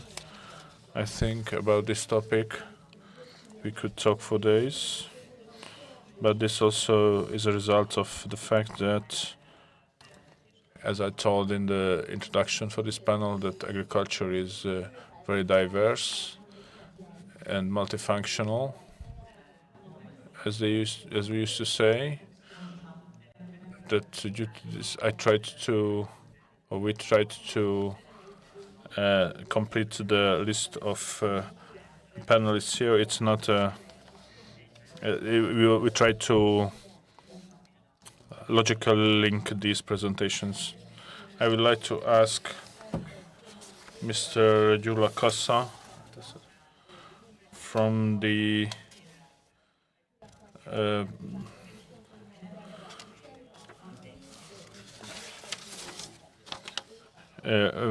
from the Department of Applied Food Sciences of the University of Veterinary Medicine, and also founder of the Household Zero Waste Food Waste Project, to hold his presentation.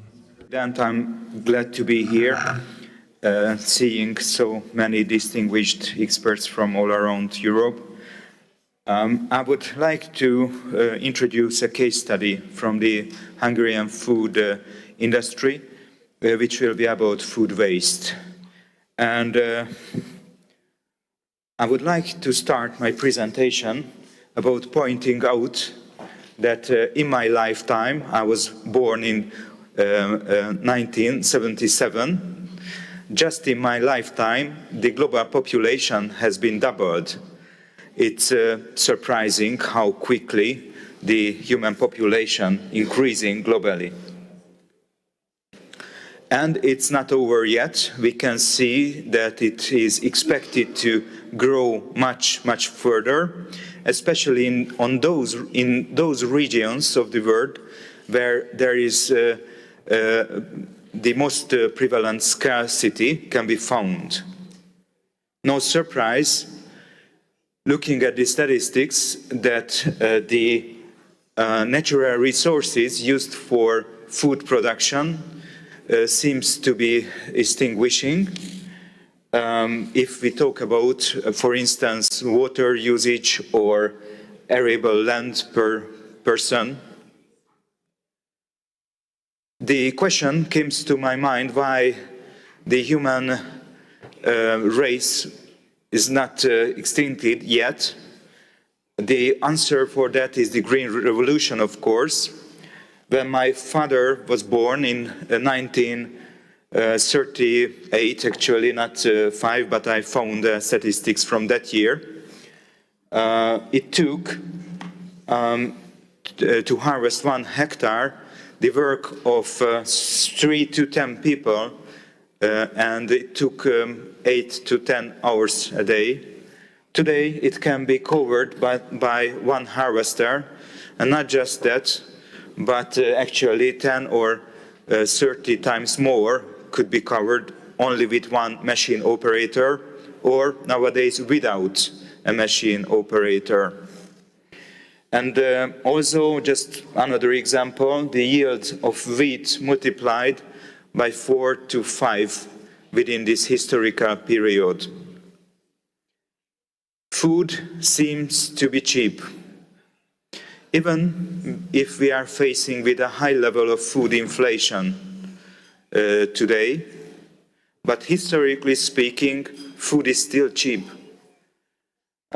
This means that an average worker in the Western civilization works 1/5 of the working hours to buy the same basket than its predecessor 100 years ago. This is a calculation conducted in Hungarian numbers, just to show that even though we have suffered heavily from COVID and from the Russian-Ukrainian war, still, compared to 1975, which was a peaceful year for the Hungarian economy, the average wage can pay about double the amount of food than it used to be. But we are facing bumps already.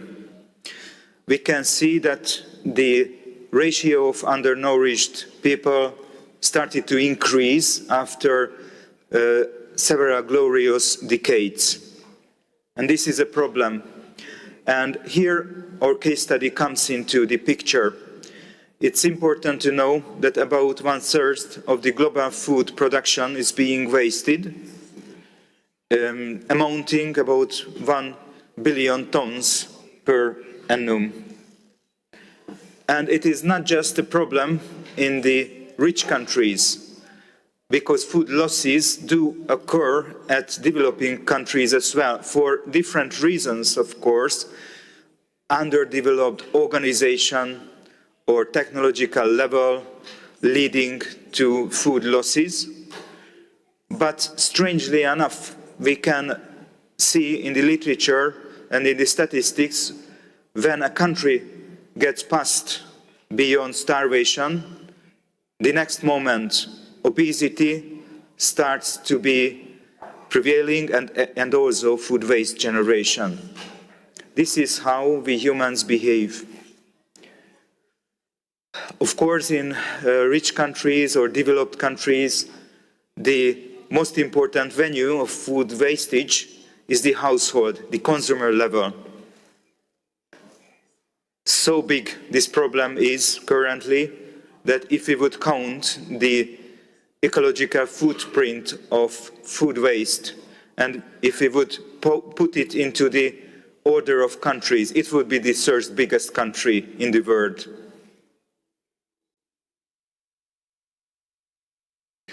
Therefore, UN put it into the roadmap of the countries. We have SDG, the Sustainable Development Goal 12.3, stating that we must halve food waste on the consumer level by 2030. And I would like to present how we are progressing. Not very well.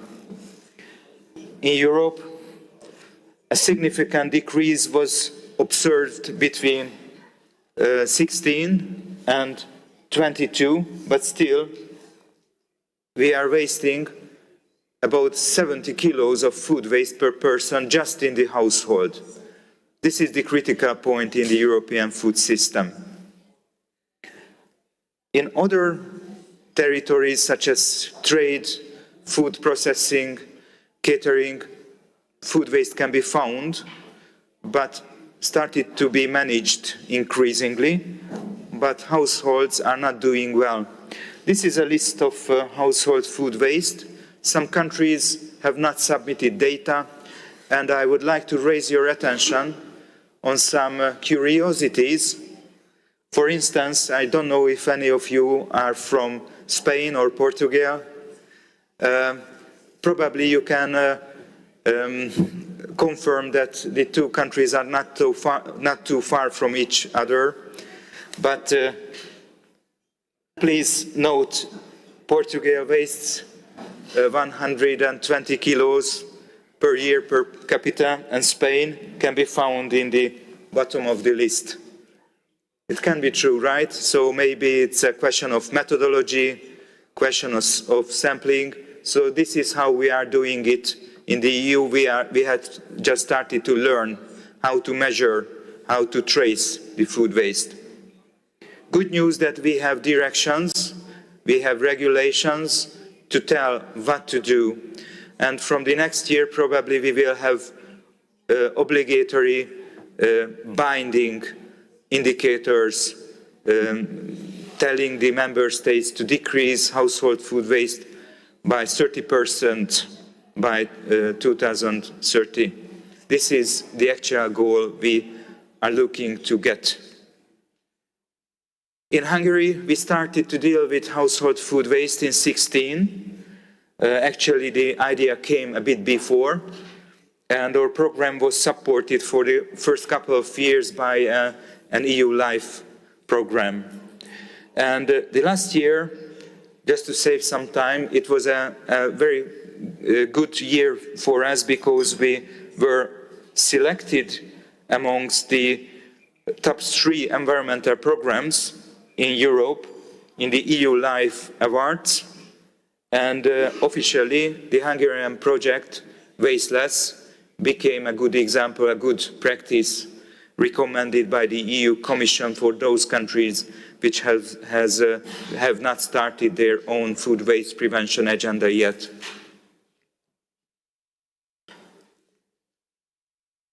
Basically, it's an awareness-raising program, but we are doing a bit more than that. We try to formulate social norms, and probably it would take decades. Maybe it would take generations.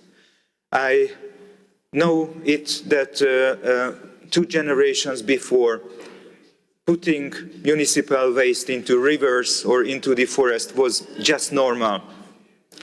And in my childhood, throwing litter out of the window of a car was just normal. But today it is a shame. And I believe that wasting food in the generation of our children will be a shame again. So we have to move forward that. We try to come up with interesting and entertaining information for special periods of the year, such as winter time, Christmas, Easter, and such. We celebrate the international days. We have an international day for food waste prevention as well.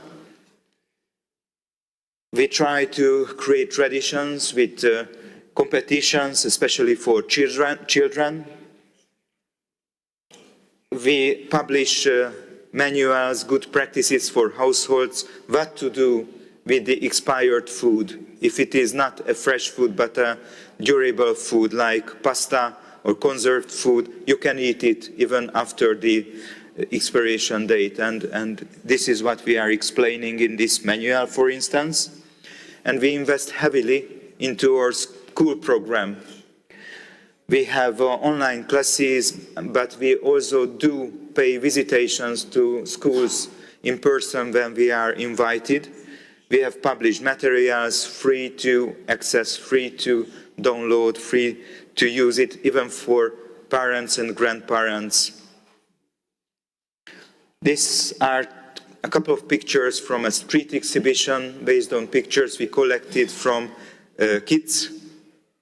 And here you can see Olivia with her granny on the right in real life, and in the middle as Olivia thinks about it. We wanted to build a bridge between generations, because from our studies, from our consumer research, we can see that the grandmother's generation are really doing well in food saving. And we are going to send a couple of posters to more than 1,600 schools soon. We reached almost 30,000 children physically in schools, nursery schools with our program, and about 500,000 with our online and printed materials. But we keep on with the education of teachers, and we visit universities as well. We have a very good media coverage in Hungary, reaching about 20 times an average Hungarian citizen. Probably there are many people we have not reached yet, which is a problem, but some others we probably reach 100 times, and things get boring for them. But on average we are doing well, but we have to do much better, because not everyone is on social media, not everyone is paying attention to the national TV, national radio.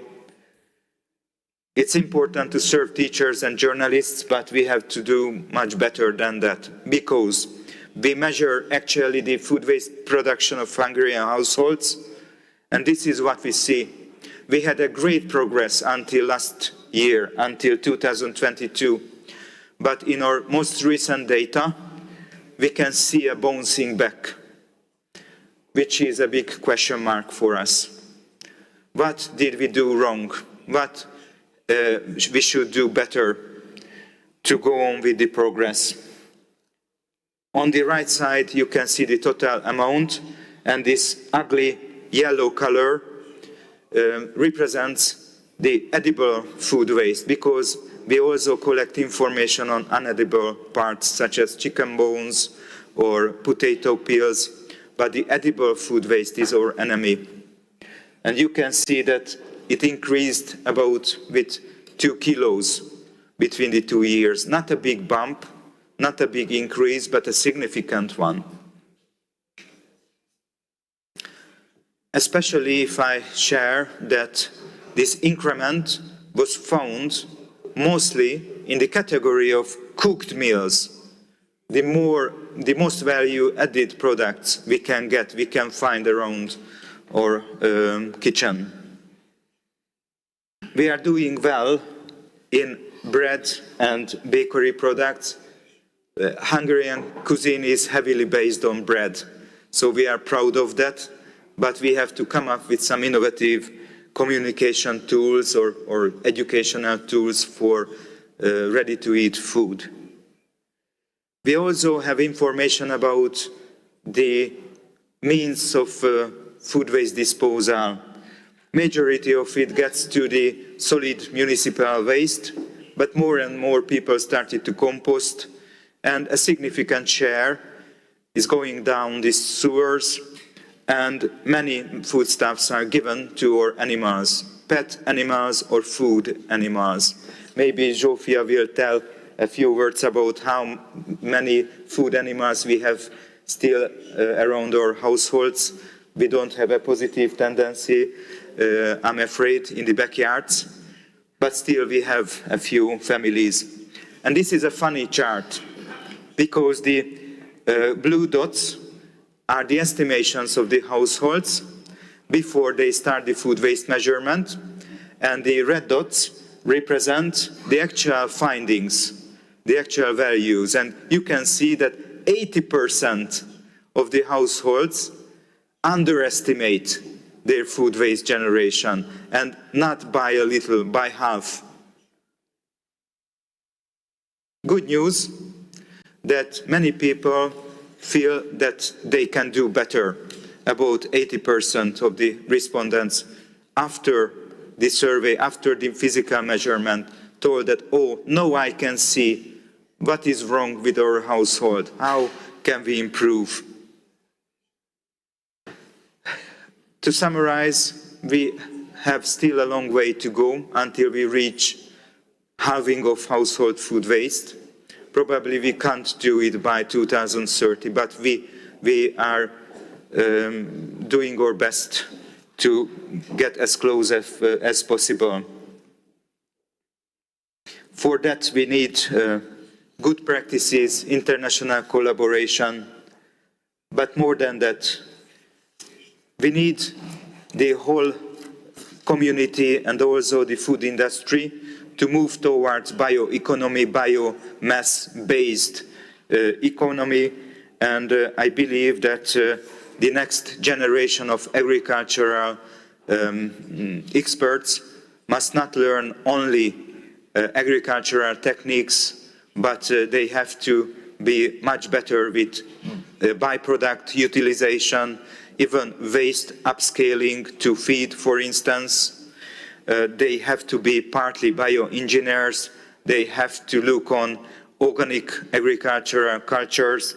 They have to learn about ecology, and also they have to learn about food systems. Thank you very much.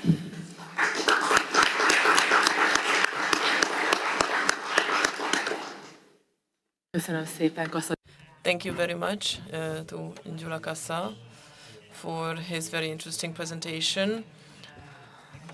I was fortunate enough to hear about his ideas before, but every time I hear him, I discover many new things, and you can see the development in this regard. And I would like to highlight that the Hungarian EU presidency is committed to significantly reduce the amount of wasted food at all levels of the food chain. We had a conference where Gyula Kassa participated and spoke about this. And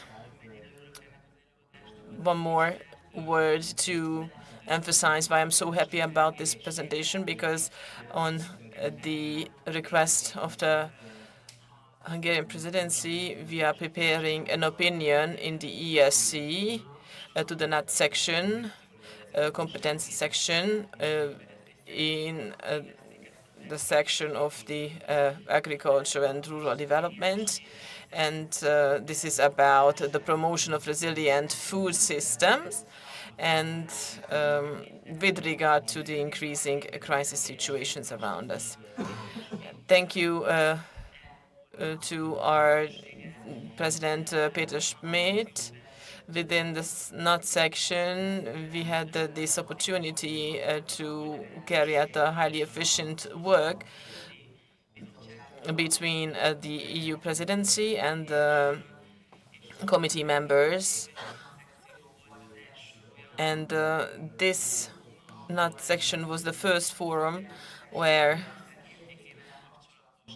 we raised awareness regarding the value of food products, and we discussed and recommended an overarching food policy. I think this was already formulated in a 2016 opinion, but we pay extra attention to this question. And a very important aspect of this food waste has been touched upon by your presentation. So thank you very much. And now I would like to ask Zsófia Vér, our colleague, to hold her presentation on. She is an expert of the Cooperation Forum of Trade Unions. She is working in the Committee for Just Transition within the Association of Trade Unions. Thank you very much for your invitation. I would like to welcome all of you. And I would like to speak about the small producers and short supply chains and the green transition in Hungary. I am representing the Cooperation Forum of Trade Unions, but it's important to emphasize that my knowledge is due to my work carried out at a non-profit company. We participate in various projects, and we work a lot with small producers and soil health and so on. We have mentioned many things in the previous presentation. about the situation of small producers. So it was already well introduced already. I would like to highlight a few things. At the time of the regime change, there were about 1.4 million small farmers, mainly backyard production, and more than 1 million have disappeared. So now they are mostly producing for self-supply and self-sufficiency. And we can see that the farmers' market share stagnates around 5% currently in Hungary. And if you look at the ownership structure, we have heard about this as well, the number of family farms fell significantly, and the number of larger agricultural enterprises increased. And here you can see well that the average size of family farms is 5.6 or 4.6 hectares. For bigger enterprises, it is 337 hectares. So usually smaller farms produce on 1 hectare that are only carrying out some additional activity and use only 4% of the agricultural land, and then we can ask ourselves the question why it is a problem that small producers disappear and why it is worthwhile to deal with that question. I wanted to highlight a few aspects here. So first of all, they're still in a high number, but they don't have access to modern knowledge, technological tools, and in many cases, they don't have the necessary knowledge for a sustainable production.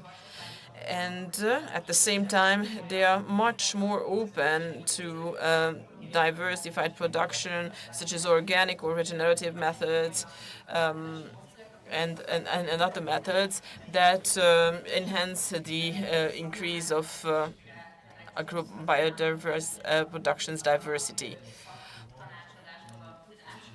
And there is a lack of social and financial appreciation of agricultural work. There's a lack of consultation possibility, and we lack of capacity of self-sufficient production. And with the disappearing of these small farms, the knowledge also fades that they have accumulated.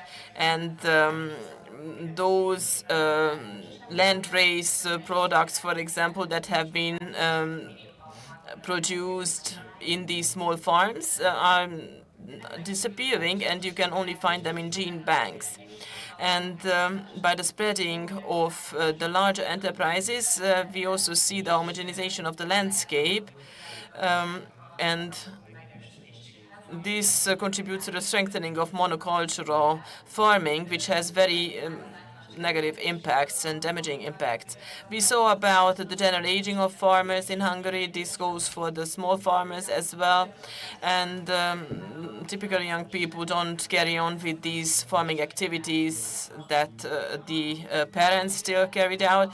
So this stops at the generation change, and that leads to unemployment in smaller settlements, villages, and even migration from smaller villages to larger towns. And there is a lack of appreciation of agricultural work on behalf of the society.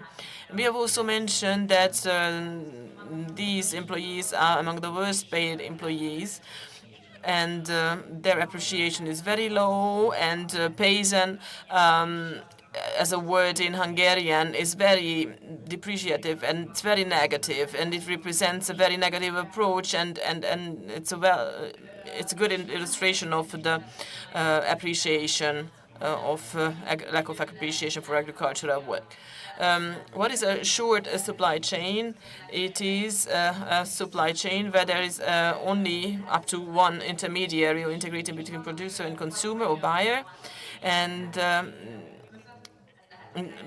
integrators can be web shops or physical shops, stores, farmers markets, communities,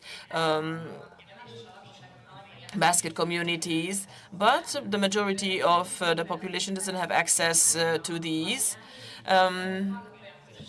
there are community-supported agricultural forms, for example, Magosvod Organic Farmers Community. They were one of the initiators and pioneers of these actions. There are members who actually prepay baskets, and they are getting a share of the production of this farm, whatever is currently seasonal, depending on the production. And they also take a risk because it always depends on the efficiency of the production of the season and of the weather, of course.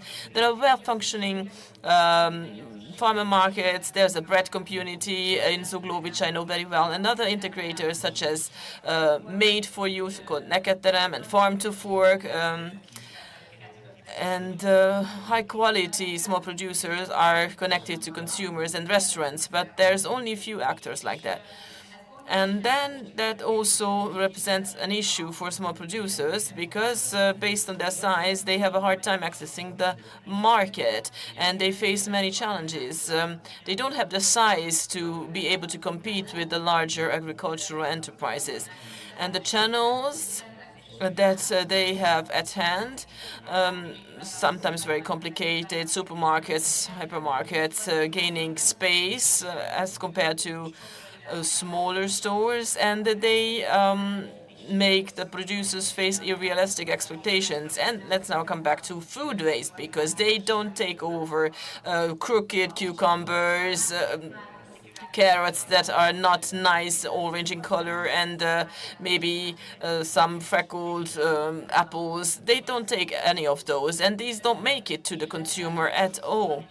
And they are also facing administrative problems like payment terms of 60 days, which is unacceptable for the small producers. It's not beneficial at all. And then other channels are the restaurants. There is always the quantity and quality issue because they need integrator or maybe corporations that pick up the goods from the producers and bring them to the destination, because the producers don't have the time and money to deal with 8 suppliers, for example, or delivery teams. And these are all conditions that make the lives of small producers harder. And then when it comes to public catering, the way it functions, it makes it completely impossible for small producers to have access to public procurement markets, even though there's even legislation on the share of these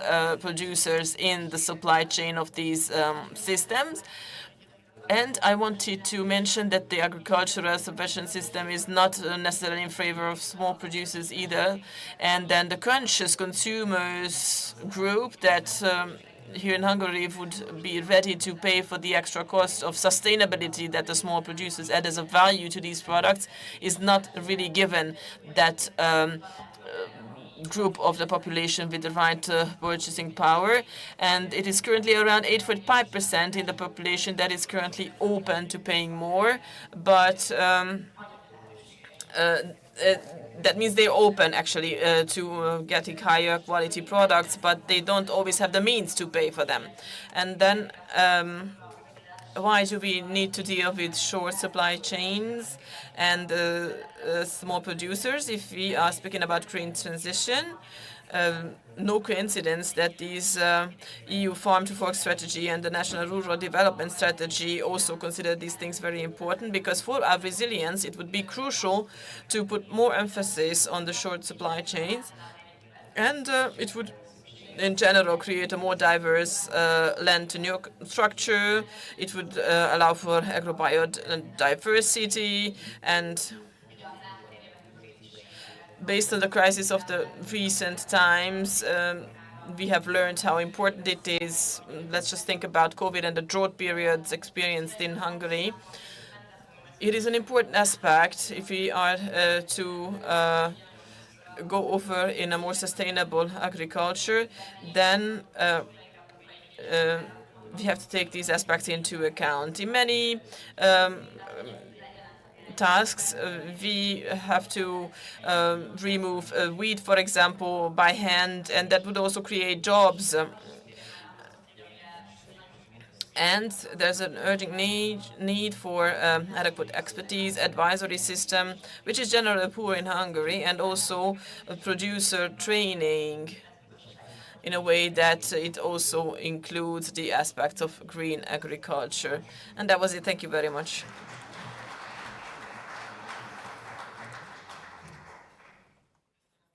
Thank you for your presentation. Thank you for your presentation, Zsófia. And since with lack of time, I can already see that Yolanda is already writing down the names for questions and answers. So Peter Schmidt first. I would like to give you the floor first. Thank you very much, Piroshka. I will speak in German. Thank you for the 3 presentations. There is no point I couldn't accept and emphasize what is included in these presentations. I think it was great to have this session because the question obviously arises, what does it have to do with our work, with our group, and with our trade union work? And therefore, there are 3 items I would like to touch upon, and a question, how do you deal with that in Hungary? First of all, my first point would be food is in general too cheap. Food products are too cheap. This is something that we have learned from the presentations. And in the last 60, 70 years, there was an error we made in the European politics. We have convinced farmers to produce in a cheap manner because that's why we wanted to solve our issues in the food production and the food supply. And now there's the cost of living crisis, which is a currently arising debate. We have realized that it is not a problem to tackle social issues, low wages, low level social benefits. These cannot be compensated by our food policy. That was a huge political mistake that we have done. And therefore, as trade unions, we have to make sure that food prices rise. This sounds like a paradox first, but it's an important condition for what we need in the agriculture and in the food chain.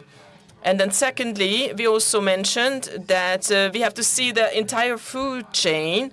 And when we're dealing with changes in this chain, as we will live them in the future, there will be pieces of land, plots of land where there is no production anymore. For example, in Spain, there are places where there was no rain at all in the past 3 years, and we are losing jobs due to this fact. It doesn't matter in which sector we're looking, dairy products or meat production, or very simply in the production of our everyday vegetables. We are losing jobs everywhere, and therefore arises the debate, how can we step in this matter as trade unions? Since we are losing jobs, there will be a more intensified migration because youth will not stay there. The young people won't stay back there. So first issue, cheap food. Secondly, wages, salaries are too low in the whole supply chain, food supply chains. And thirdly, that's a phenomenon that we have seen from all of the statistics. Yesterday, we spoke about health and safety at the workplace, for example. And let's take a look at the agricultural structure system and production and the food production. They have similar amount of accidents, just like the construction industry. And now my question, is there any type of measures in Hungary or specific programs that could allow to deal with these tendencies? Congratulations for fighting against food waste. This is already something we dealt with in the NOT subgroup, so I really congratulate to your project because it's great. But for everything else that would also be necessary so that we could get more people working there, are there any specific measures in Hungary to improve these things? Thank you very much for all of your presentations.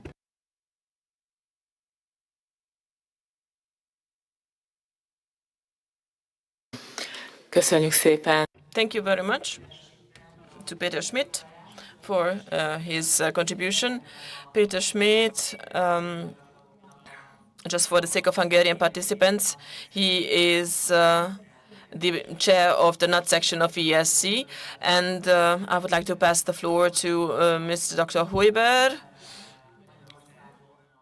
who is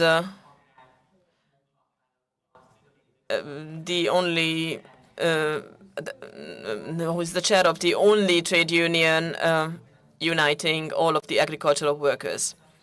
Let's now pass him the mic. Jó napot kívánok! Hello, everyone. As Piroska said, I represent agricultural workers in Hungary through that trade union. Thank you very much for these presentations. I only regret that this panel has touched upon important questions that we as a sector have to face on a European and also on a domestic level. But in order to be able to handle the complexity of this question, this panel won't suffice. If we had spent our entire conference with that topic, we wouldn't have made it to the end of all of the questions, because these are so varied and so complex, both in Hungary and elsewhere, that debating them requires a much larger conference, much more time, and other capacities, of course. The matter of agricultural employment is a strategic question everywhere in Europe, and for sure it is in Hungary, but I think also in Europe we are lagging behind by decades. We have missed out on many things, and we have left processes go on their own for decades. We didn't deal with them too much, and now that the house is burning around us, we are trying to think in more varied terms. Many organizations get engaged, and many reflections, many interests and aspects are taken into account. At the same time, at this very moment, neither in Europe nor in Hungary do we have integration of these works, which would require a high level and a wide social debate. Let's take a look at the future of agricultural employment. This is the future of the Hungarian and the European rural areas, which will retain people in the rural areas. This is also a condition of the maintenance of biological diversity, nature protection, and so on. There are so many related questions. So I think this is a strategic importance, and this makes it a European level issue. And I think we should deal with these questions on a higher level, wider level, both locally and in Europe. And all of the neglected things we had in the past, we should compensate for them. And the question is where we will bring the workforce that is freed by robotization. They currently live in areas where they move to from the rural areas. And now many people living in rural areas don't deal with agricultural activities anymore, and only 20% of the Hungarian population live out of agricultural activities, because 42% of rural population does other kinds of jobs. And this will also be a matter of sustainability to get more people involved in agriculture. And the appreciation of these people. This was also touched upon. People working in farming, agriculture, in many aspects, they cannot be compared with the people working in industry. So those in agriculture have a specific approach and loyalty to the working environment in which they live and work, because it's a living environment, and this living environment sets the working conditions for these people. And the level of development of these living environments define their activities, and only in rare cases can it take into account Sundays and weekends, for example. So the value, which in Hungary but also in Europe can certainly found in the circle of those working in agricultural activities, seems all too natural. We don't take into account that at all. And other parts of the society don't even think about this. This is something that has to be more appreciated, and we should raise the awareness of the importance of this as well. And let me just allow one more thing. In this agricultural society, we can find an important share of the sets of values of European people. So for the sake of Europe's future, it is highly important that human value, which is represented in the work of these people, should be maintained and should be strengthened. And just one more thing, last question. You probably know, since you people from trade unions, Pope St. John Paul II, he had an encyclical, and there were teachings in this encyclical which can be well applied for the agricultural field. And then in that case, we have a nice future for Europe. Thank you very much for the opportunity to share my ideas with you. And since I'm personally affected, I would like to thank you for the organization of this event, those of you who have contributed to this, and especially since I know her personally, Piroska Kálai, my colleague, thank you for your work, and also Director General and colleagues, thank you for arranging this conference and the high level of this conference, high quality. Thank you.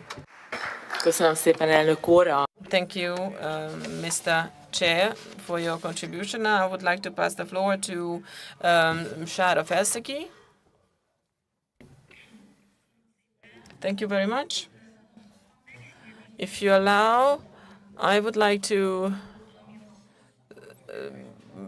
start by using the keyword of this panel: employability, sustainability, competitiveness. These can only be achieved if the people working in this sector, in the agricultural sector, are healthy. And you might think that this is really something I keep repeating all the time, but the situation is that in most of the countries, agricultural workers don't enjoy the benefits and advantages that the industrial workers do. And this is also aggravated by the fact that many of them, even though Zsófia said that they are reducing in numbers, but many of them work in family and individual enterprises. Therefore, they are already lacking all of the health and safety instructions and legislation applied to organized work. Therefore, they are workers of vulnerable groups, and especially those vulnerable groups such as elderly people, pregnant women, or breastfeeding women. They are under no protection whatsoever when it comes to their health. If we look at agriculture and plant production or animal keeping, the risks to health and their number makes it quite clear that beyond healthcare, agriculture is one of the most dangerous, risky workplaces when it comes to the health of workers.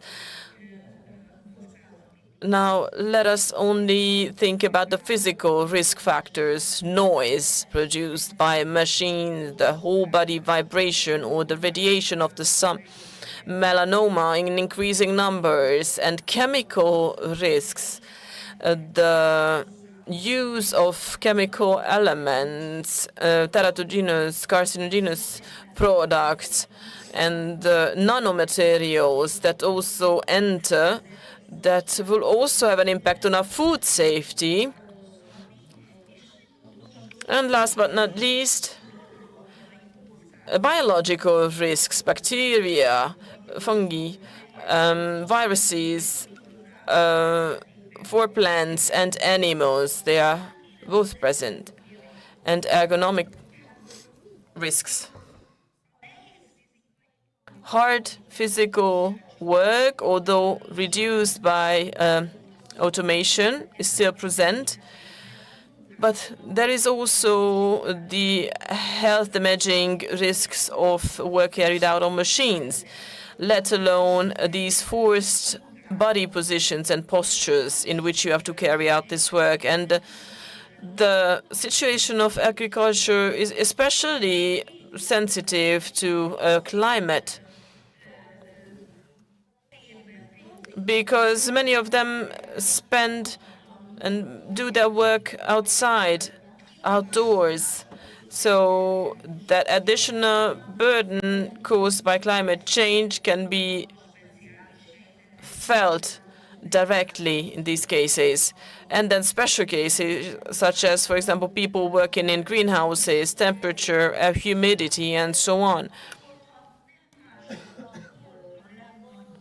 And where else would you have even more uncertainty in the form of psychological load than in agriculture? Because as long as the farmer doesn't see the result of its production in the storage, there's uncertainty continuously. There can be a drought, there can be a flood, and you cannot sow your seeds of wheat in winter. So when it's time, you have to do it. Overtime is not something we consider in these cases. So the occupational health question of agricultural workers is crucial, and therefore we have to involve them, engage them into that area where the protection of their health is part of their everyday. Thank you very much. Thank you very much. Thank you to Shara Feszegi for her contribution.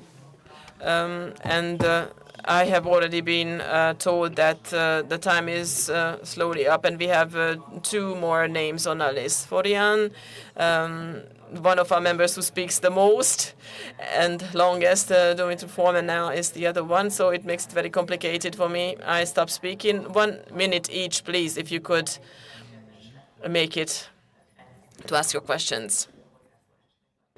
Thank you. Florian. Thank you, Piroska. I will speak half of a minute. First of all, do you think that we need a just transition package for the agri-food systems at the EU level? First question. Second question, do you think that pay per surface is an effective system for tackling the inequalities in the rural areas? And the third one, how you are dealing with water? Do you have some water conditionalities? Thank you so much. Thank you very much. And now, Dumitru Forman, the floor is yours. Very much to all Hungarian colleagues which organized this successful event, very interesting. I just want to raise an issue regarding the common agricultural policy and if it's socially just for certain countries. I give you the example of Romania. We have owner of land, millions, and we have farmers, so-called.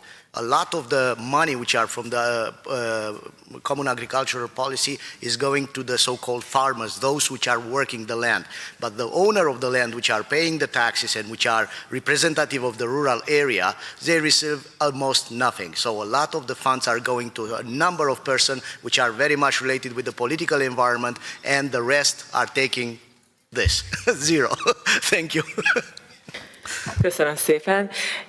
Thank you very much. And now I'd like to ask the panelists to, if they think so, to react on these contributions very quickly. I don't make any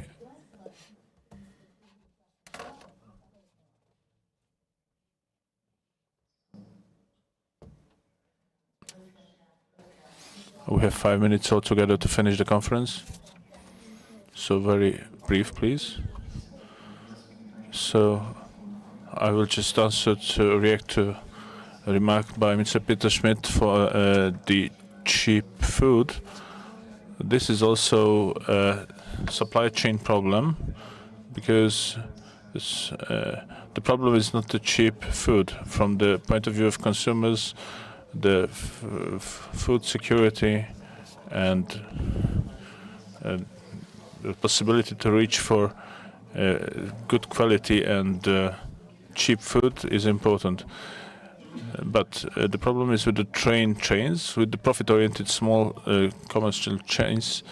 They concentrate to themselves the incomes from the food chain, thus putting the risks on the producers. There should be more horizontal cooperation between the different stakeholders in this process. There should be a better bargaining position in this chain, and they could negotiate better prices for themselves. And the shorter chains have a role in having the positive externals that are produced by an ecological production system are not paid by the market. So in some kind of price premium, this should somehow appear. Thank you very much. Thank you for Csaba Bálint, Gyula Kassa. On this side. But first I would like to thank all those people who put some questions and comments to complete our conversation, because you raised many important points. I just would like to touch upon the questions raised maybe most prevalently by Mr. Schmidt and Mr. Huber about the appreciation of rural people, employees, farmers, and the appreciation of our food. No one would like to see food prices to be increasing. But we have to see that we have to consider it seriously, that can we go on with just taking away from nature? And of course there is a big question about externalities, because if it is not get reflected in the price, and we are still part of a global food trade system, how can we convince our business partners in other continents to follow the same precaution with exploitation of nature? So it is a big question. I'm not dealing with policy, economic policy. I'm more doing research on consumption and waste management. But I can see there are many things to do on this level. If we don't see, and we don't want to see the prices to be increasing, we have to consider the ethical value of food, so not the monetary value increasing. Hence, we are investing so much into our educational program. Thank you, Gyula. Zsófia. I would like to make a very fast remark in the issue of more appreciation. We should concentrate on having a more transparent chains. supply chains to make it visible for consumers. How does the food get to our tables? This is something that was forgotten, and it was totally part of our life, that we just take the food from the shelf in the shop. And all this chain, the situation of the producers, or the systems of or the aspects of health or security, is not visible in it, and we have a lot of job to do in this. Thank you very much to Zsofia. And really sorry, I would like to ask, say thank you for everyone. I would like to stress the interpreters, and I would like to ask them, since I know them very good, to stay for 3 minutes more. I was the one to blame. I talked a lot. If there's a possibility for that, to stay for 3 minutes, thank you. Thank you very much. Very much, Piroshka. I appreciate a lot. Let me just extremely briefly, these have been really very interesting 2 days with very intensive debates, presentations, exchanges, new information, new details having acquired here. And it shows that the topics that has been chosen in cooperation with our Hungarian members were very much in the focus on what we are dealing, and it's clear that this is not the end of the debates on these issues. So definitely all the 4 of these in the spotlight, we are going to be developing on that, but we just added extra puzzles into the whole picture with the focus on the Hungarian situation. All the PowerPoint presentations will be sent to you, a lot of important, interesting stuff in that, so that you can work with that then after. And just from my side, thanking, of course, to the interpreters. You have been brilliant, tough job with us. Thank you so much.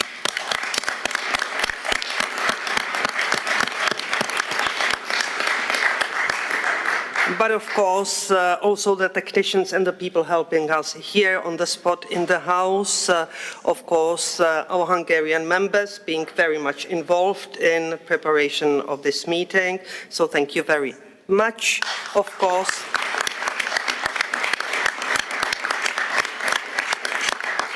definitely for a very active participation of all of you. It shows really that we all are in the same direction, interested what we are preparing together with the others, and you are contributing to. And of course to our wonderful secretariat, because you cannot imagine how much work is behind, so that they could be still smiley here and being on the top of the situation, but it's never easy. Thank you, ladies.